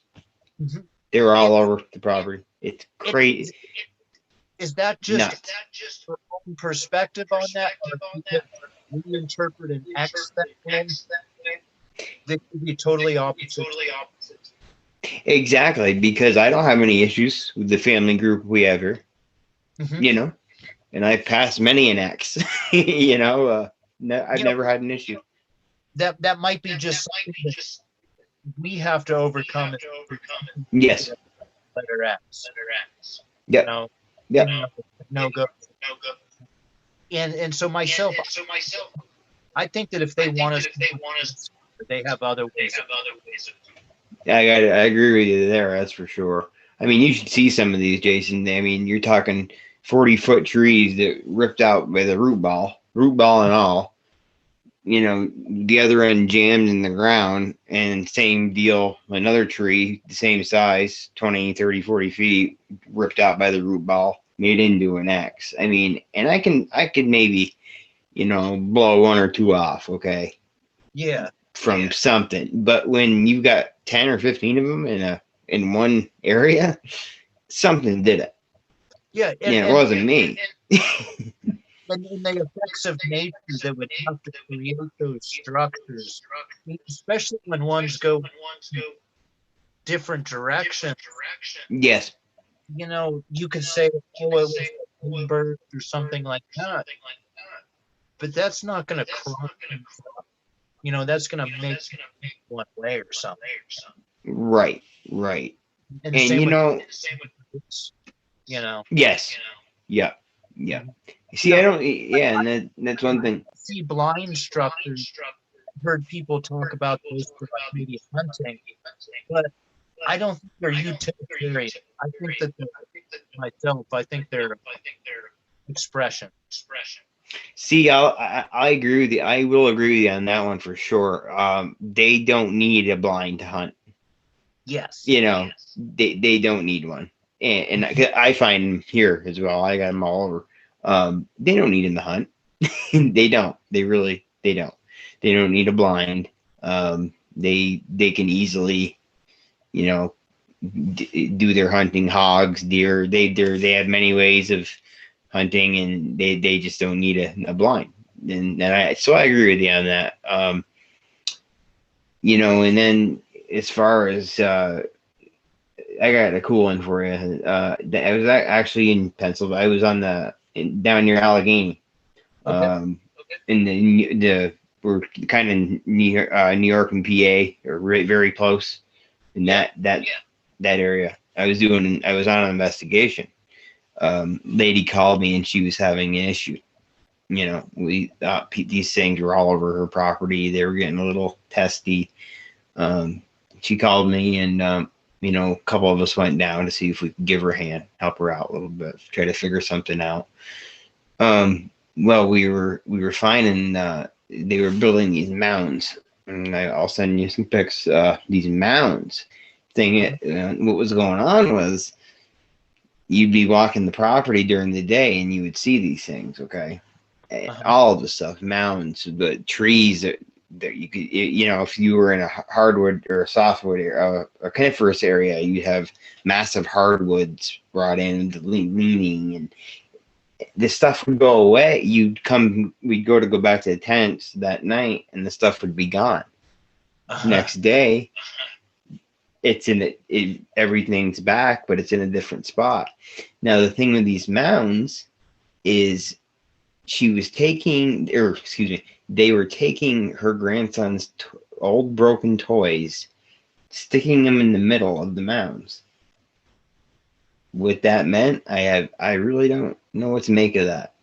That's crazy. And that's crazy. Oh, it absolutely, and it was so funky to see it, especially when, like I said, they'd be gone and we got back to the camping area, but you wake up the next morning and there's 100 yards away.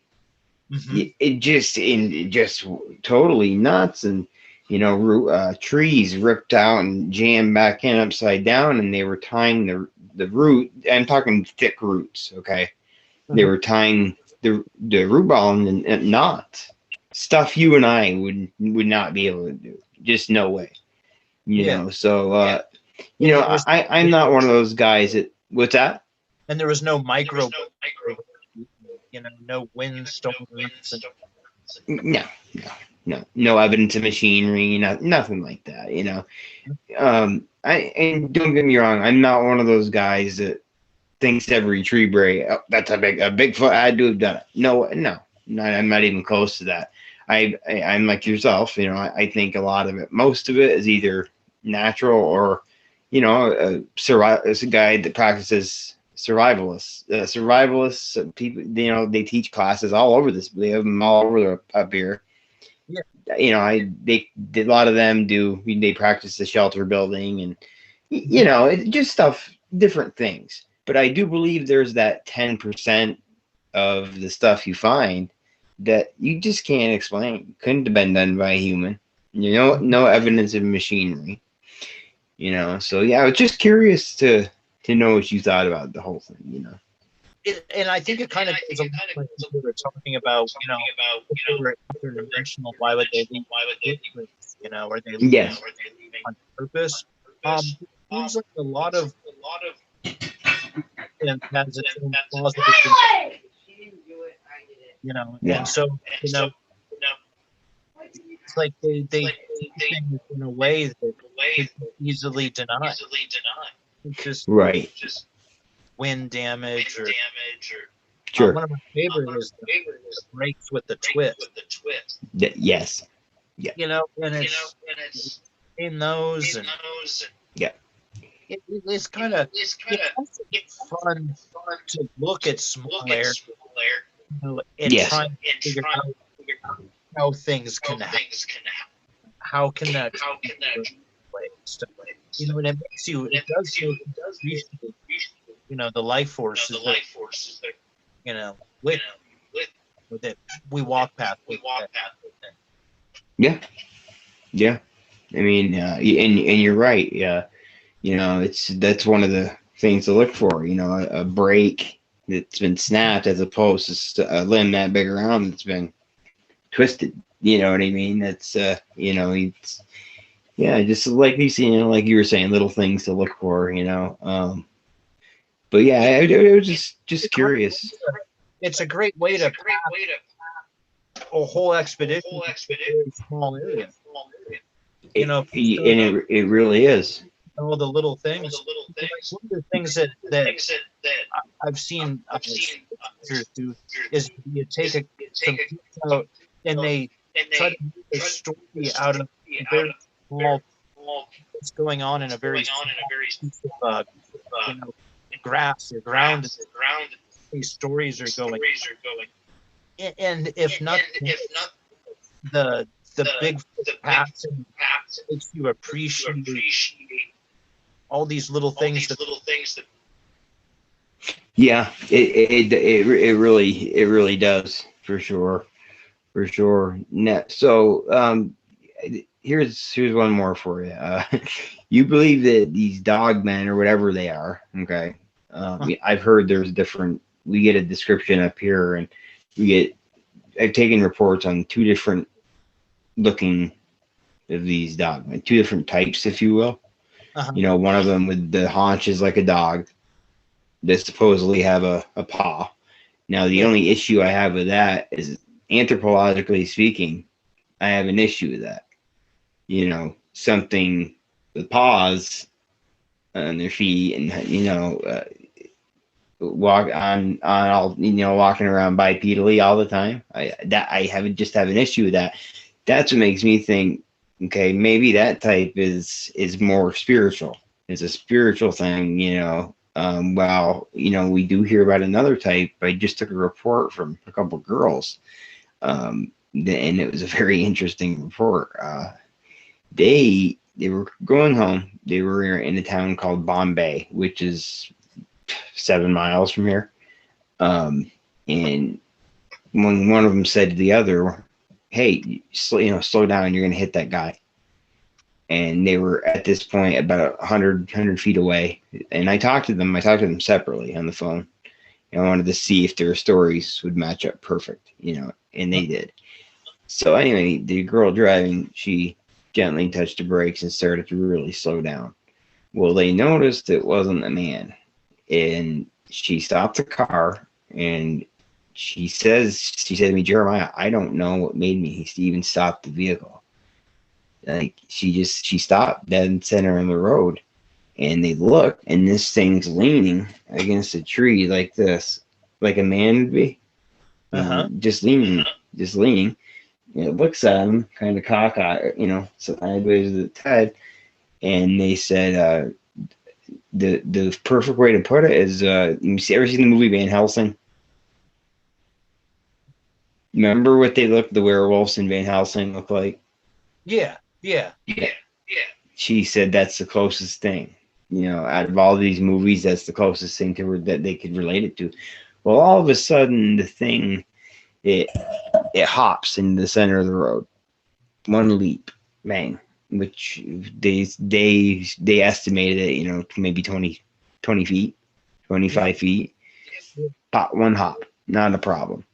And then the spooky part about it is it turned. Okay, and they're about 30 feet away from this thing. It's about 30 feet away from the car at this point. Now, it turned right towards the vehicle and gave them a full frontal view shot of it. Now, why would it, my question while I'm listening to this is, this thing sounds like it had malevolent intents. Okay, so anyway, I told them to I said, give me the best description you can. Well, anyway, they described it as having, feet. They had, like, right down to the toes. They gave me great explanation. Feet like a human or a Sasquatch. Okay. Not the backwards legs like the other type has. So anthropologically speaking, I can buy this one, as a physical being,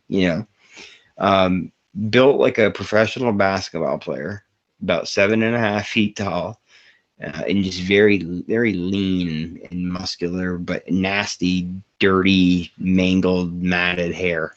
And they did say it was hair, it wasn't fur on this thing as well. It was the same thing you hear about a Bigfoot. The ones I've seen were hair. It was hair, not fur. But anyway, and that they were so close to this thing that they could see it. It must have just killed something, because they could see blood around its mouth and on different parts of its chest and forearms. Maybe it just killed a deer, and they were so close that they could see saliva coming out of its mouth. They could see it breathing, and the eyes were like burning coals. That's the only thing they could relate it to. And one of them, the one in the passenger seat, is a law enforcement officer, and she had her service weapon on her, 40 caliber Glock. And she said, Jeremiah, one of them had her baby an infant with them. So she said, I considered getting out of the vehicle and shooting this thing. She's like, but I think about it now, and I maybe would have been, this thing it just looked so athletic, and watching it jump like that, it could have gotten to me. And she goes, I don't even think I could have gotten one shot off, maybe a shot. But she said, in all reality, what was it going to do to it? She didn't think her weapon would be able to put this thing down. I gotta agree with her. Yeah, especially if it's beat, and even if you do get a, is it going to be, well, you've shot deer. It takes a well placed shot to knock one down, and they only weigh 180 pounds, right? Exactly. Exactly. It's got to place it just right. You want to put one down with one shot, you got to place it right. Yeah, do that with a hand. Pound 20. You're lucky to stick one somewhere. Right. Exactly. So they said then then all of a sudden there's a car behind them, and it was a ways away, but they could see the lights coming, and that must have scared this thing off, because next thing you know, they said it turned and it leaped off its back foot, and it just went into the swamp, took off into the swamp, and their stories were identical. They didn't waver at all, and I begged them to come on the show, and they don't want to ever think about it again. They said, I don't blame them. They just don't. They never want to think about it. That seems to be a very common with Dogman. You've got to really, and very often they're no intention of again. That's right. And that's what they said, and they were. I had them almost talked into it at one point, and then they were like, "No, we just don't want to tell the story again. Every time we talk about it, we get nightmares, and so so we're getting reports up here on two different types of these things. If that's in fact what they are, I mean, they could be totally unrelated species or whatever. Mm-hmm. Yep, could be. They could be related. Maybe they're not. Could be. Yeah, so I mean, it could be like they could be related, like it could be a chimp and a human. We share a lot of DNA. Or they could be not related at all. Who knows? Mm-hmm. We just don't. It's just another thing we don't know. Yeah, and it doesn't seem like often have pleasant interactions with the dogman. No. No. You have a lot of people that will have, if you're 18 inches from Sasquatch, it's going to be awfully scary when you first wake up from it. But if you're just coming across them in the woods and stuff, most of the time there's an absence of, that foreboding fear, but Yes. with the dog man, there has that intonation, and yeah. Whether that's something that's triggered in us or whether they do that intentionally, but it seems like that attitude that you described, where it was leaning, on the tree, like what are you gonna do about it? Yeah, that's perfect. Perfect way to put it. And it's like that's a kind of a common feeling to the encounters. It is. Yeah. And if you listen to like the encounters that are given to Vic Cundiff, they seem to be darker, Yeah. and then they are on, say, Sasquatch Chronicles. Yes. And that does seem to be a common thread. It is. Yeah. Is that us or them? Right, exactly. That circled us right back around to that question. Is that something that's coming out of our minds, or are they really a nasty, evil? Yeah, or they're kind of like the badass of the cryptid world. Right. Exactly. So Stacy and I saw something one night. It wasn't. I'm not going to say it was a dog man, because I don't. And I told Tommy Cooper this story last year when I interviewed him, and I asked him, what he thought, and he said, "It sounds to me like you saw one." And we were living off the grid as we were building the cabin, and this is back in 2016, and the family group of Sasquatch were there at the time, and Stacy a couple days earlier had an encounter with what we believe was the alpha male. He was a big boy. She brought me to where he had turned around and walked away from her. He walked under a limb, and he only, he was about 3 inches, she said, under the limb. So I had her hold the end of the tape measure on the ground, and I stood on top of the four-wheeler and measured it out, and it was 10.6 to the bottom of the limb. Oh. So he was over 10 feet, give or take. He was a big boy. Yeah. So anyway, so her and I, we were coming back from my parents, and we went to turn in the driveway, the lot where we were parking to go in the camper. We were staying in the camper at the time, and something ran across the road, and we just got a fleeting glimpse of it. But I'll be damned if it didn't look like it didn't have the head of a wolf, like a German Shepherd wolf cross. And it had the red malevolent eyes, and it looked malevolent, and it scared the shit out of me, because I'd never seen anything like that before.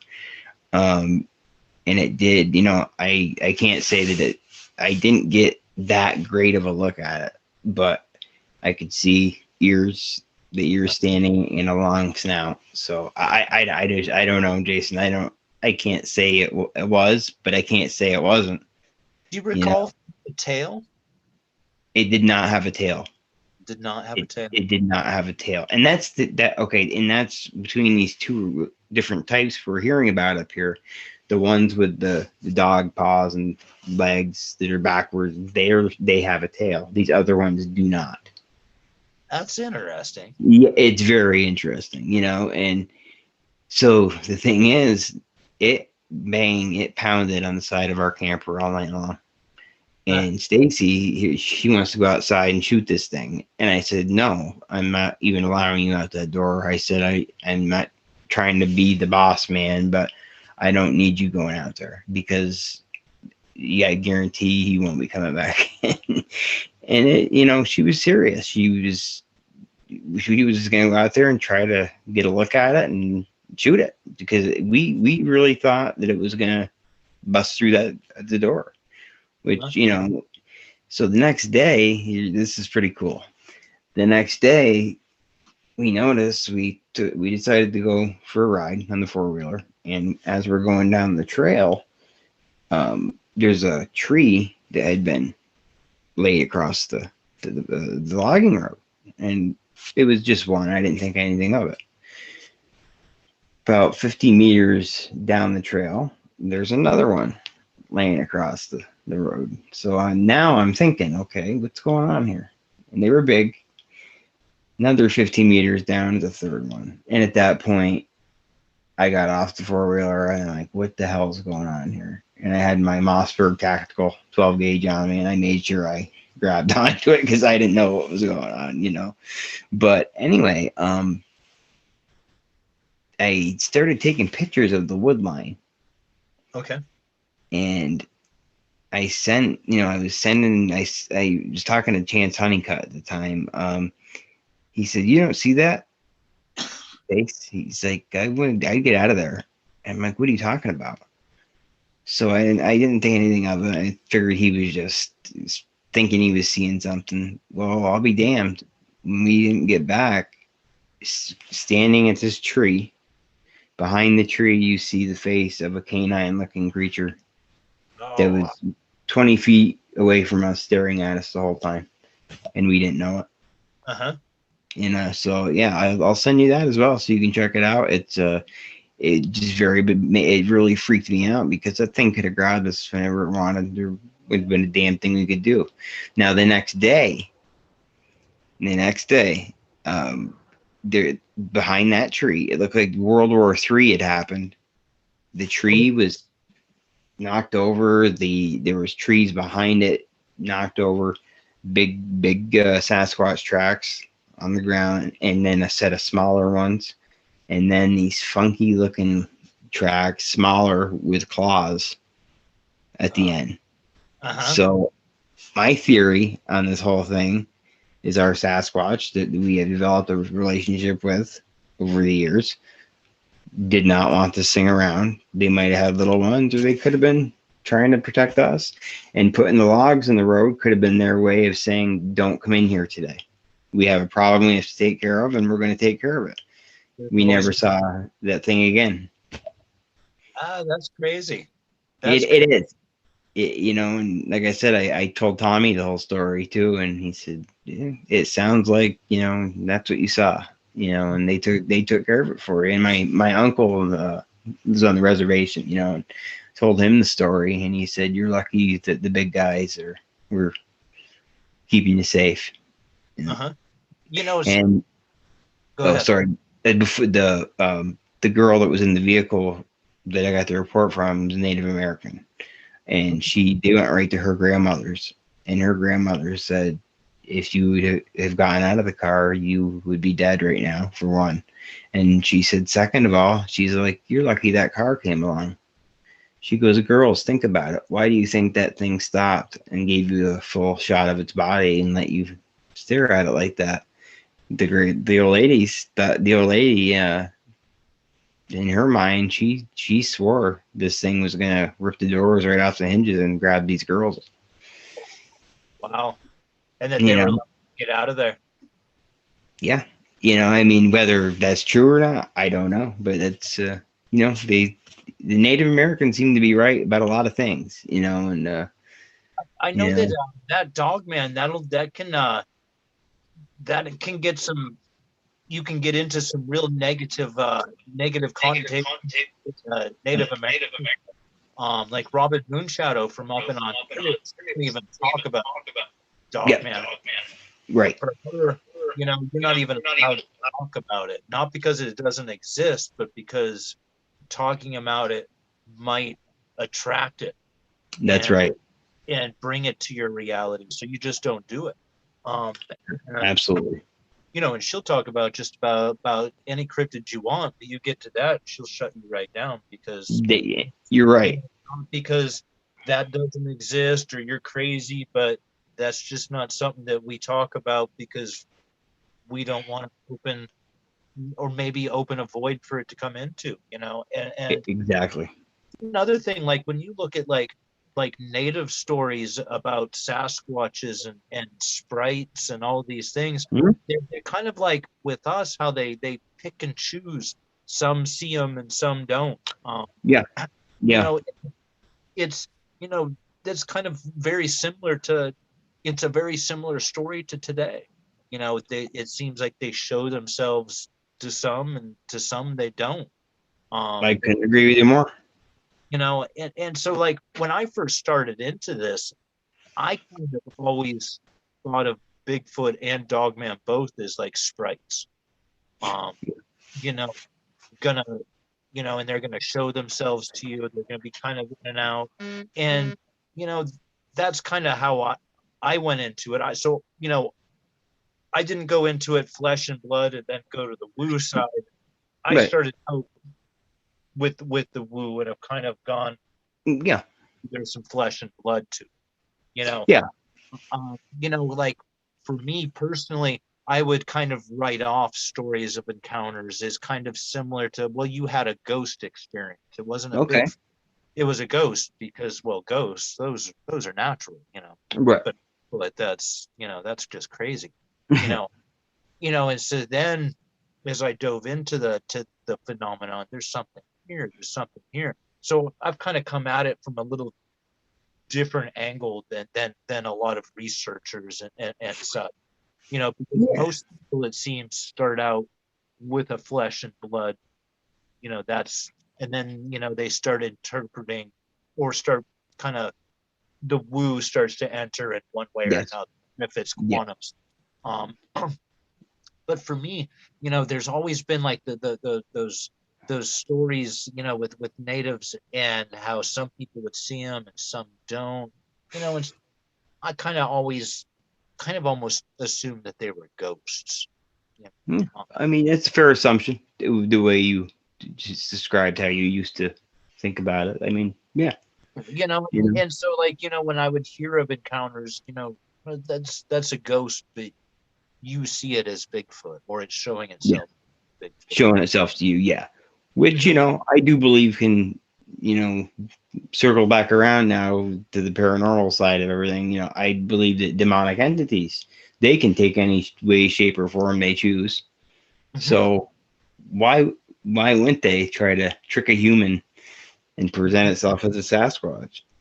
Right. Or maybe there's good Sasquatches and bad Sasquatches. I truly believe that. Yeah, I think, you know, there's different types. What are your thoughts on that? Different subspecies. I don't know, because that kind of gets into, again, if you go into the very core of my beliefs, it's, you know, that they are interdimensional. And so I can see there being different appearances and stuff, but I think any like different species, it'd probably be very similar to like with us.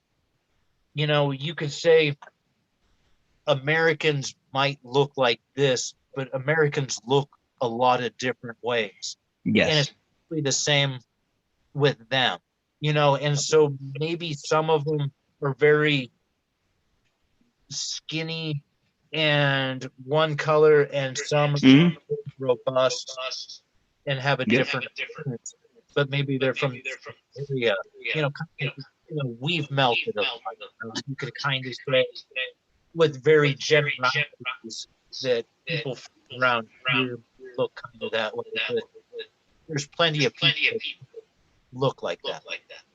Gotcha. Okay, that's a fair answer. Yeah, without a doubt. I think if you're strictly blood, Mhm. I think it would be more likely that there's different subspecies and varieties, especially geographically and stuff. Yeah. No, You know, you're right. Yeah. so I Definitely. think Fair that if you answer. come at it from like the paranormal quantum area, maybe those differences are melted, you know. And Gotcha. like maybe to a Martian, you and I look very similar, but to our old ladies, they don't have to look and see, you know. That's With, true. and so that's kind of how I go there, Okay. and like maybe some of my friends are tall and skinny, but some of them are short and stout, Yeah. and some are darker than others, Yeah. some and so it's the same I think with Sasquatch, at least Okay. that's the way I see it, Yeah. Sure. I'm like, when I started out doing this years back, I was convinced it was some, I was in the ape camp. I thought there were some undiscovered species of ape. But I tell you what, I found out real quick from experiences that no, that's just not the case. There's, I've just, a conspiracy theory. without a doubt. I mean, there's too many things I've witnessed having to do with these things and heard the encounters. And you've heard you've heard just as many as I have, if not more. And there's no way. There's way more. There's way more to it, and there's something totally. There's way more to this. I think if it was just a remnant, we would have vehicle encounters hitting them. We would have, if nothing else, just because of foodstuffs. Stealth is all fine and good until you're hungry. That's true. And things that are very hungry don't have the luxury of being stealthy. And so if you have these remnant packs or remnant groups and they're just physical world and they're just primates that are maybe just very intelligent too, it seems like the encounters would be more concrete and Agreed.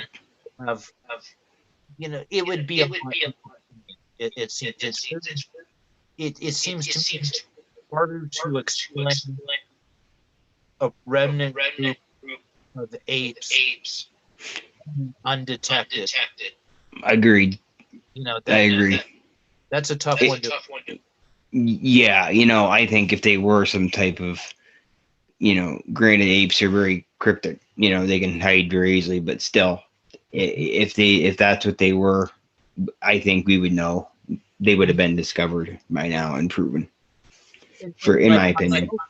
I even wonder about nourishment. Like, if they are interdependent, where do they their sustenance? Here or else? And when they eat things here, is it just because they like to snack, but it's not really what they need? That's a good question. And like some people that get really into the quantum stuff also theorize that some of the structures are creating bows and circles so that they can harvest. I've heard that. Sam Ritchie from out west is a big proponent of that. Okay. A lot of the those are like a circle, and that feeding off of the that's interesting road to go. It is. Mm-hmm. Yeah. And you need a group of 800 pounders. Right. You can come up with lots of different things. Man, that's enough. Right. Yeah. Like one of the things I think about theories about wintertime is that rattlesnakes around here, they like to den up. That would be a fan. It's a protein. If you Absolutely. have after that, So, Absolutely. The snack, the way you put that was, I like the way you put that. If they are interdimensional, or they just eat snack, either when they eat here, or they just snacking. We used to find, we had two areas in North Carolina. We called one the bedding area and one the hunting area, and they were connected. A waterway connected them, and it was the waterway. It's where we saw that big bird. It's on an old train trestle, But they would have to, and I told Stacy when we first moved there, I would hear vocalizations sitting out in the back porch, and it was a very rural neighborhood, okay? And we'd hear them, and you'd hear if there wasn't 150 feral cats in that neighborhood, I'd be underestimating. I said, Stacy, they're coming in to feed on these cats, I'm telling you, for a snack. And that's how I put it. You'd hear a noise, the noise a female cat makes when a male mounts her, that screech. Well, you'd hear that, but then all of a sudden it would make a sound like it was getting the life choked out of it. All of a sudden, like something was grabbing onto it. I don't know for a fact, Jason, you know what I mean? But it was just a theory I had, So finally I said, and Stacy, I said, they would have to come under that trestle. That's a perfect area. And it was a perfect area for them to get into the neighborhood without being seen. So I said, we're going down there tomorrow night and we're going to take a peek around. So we did, and we found our first set of tracks, in North Carolina. And from that point on, it was crazy. It was crazy. But, back to the snack thing, we would, in the area we called the hunting area, we'd find hog bones that had been snapped. You can tell the difference between something injuring itself and breaking a bone, and then a clean break, So the old timers I talked to down there would tell me, what they do is grab them, break all four of their legs, and then stick them in a tree, keep them alive in that heat, so the meat doesn't go bad, which hell makes sense, But we would also find turtle shells that were cracked open. The belly would be cracked open with whatever, who knows what they were cracked open with, but cleaned right out, the whole inside eaten. And I think we found 12 of those all together. Oh, wow. So, yeah, I mean, and like you said, could be just it's a perfect snack, in all reality, Yeah. So, yeah. Yeah. I like the way you put that. It makes a lot of sense, But yeah, I mean, speaking of infants, I'm starting to get signals from my wife that make it around. Same here. So, Jason, man, it's always a pleasure. That's been a blast. It's always a pleasure, man. Tell Tommy I said hello. I will do that. And hey, if you're game some night, I'm sorry I didn't hear you. What'd you say? I'll be seeing him first thing. Awesome. Well, tell him I said hello, and listen. If you want to come on the roundtable show some night, you're always more than welcome. Awesome, man. Thank you very much. Okay, Jason. You have a good night, man. Awesome. Stay squatchy, man. You too, buddy. All right. Talk to you later. I'll send you those pics as well. Awesome. All right, bud. Have a good night. If I can get out of here. Yeah. Right. See you, Jason. All right. Good night, man.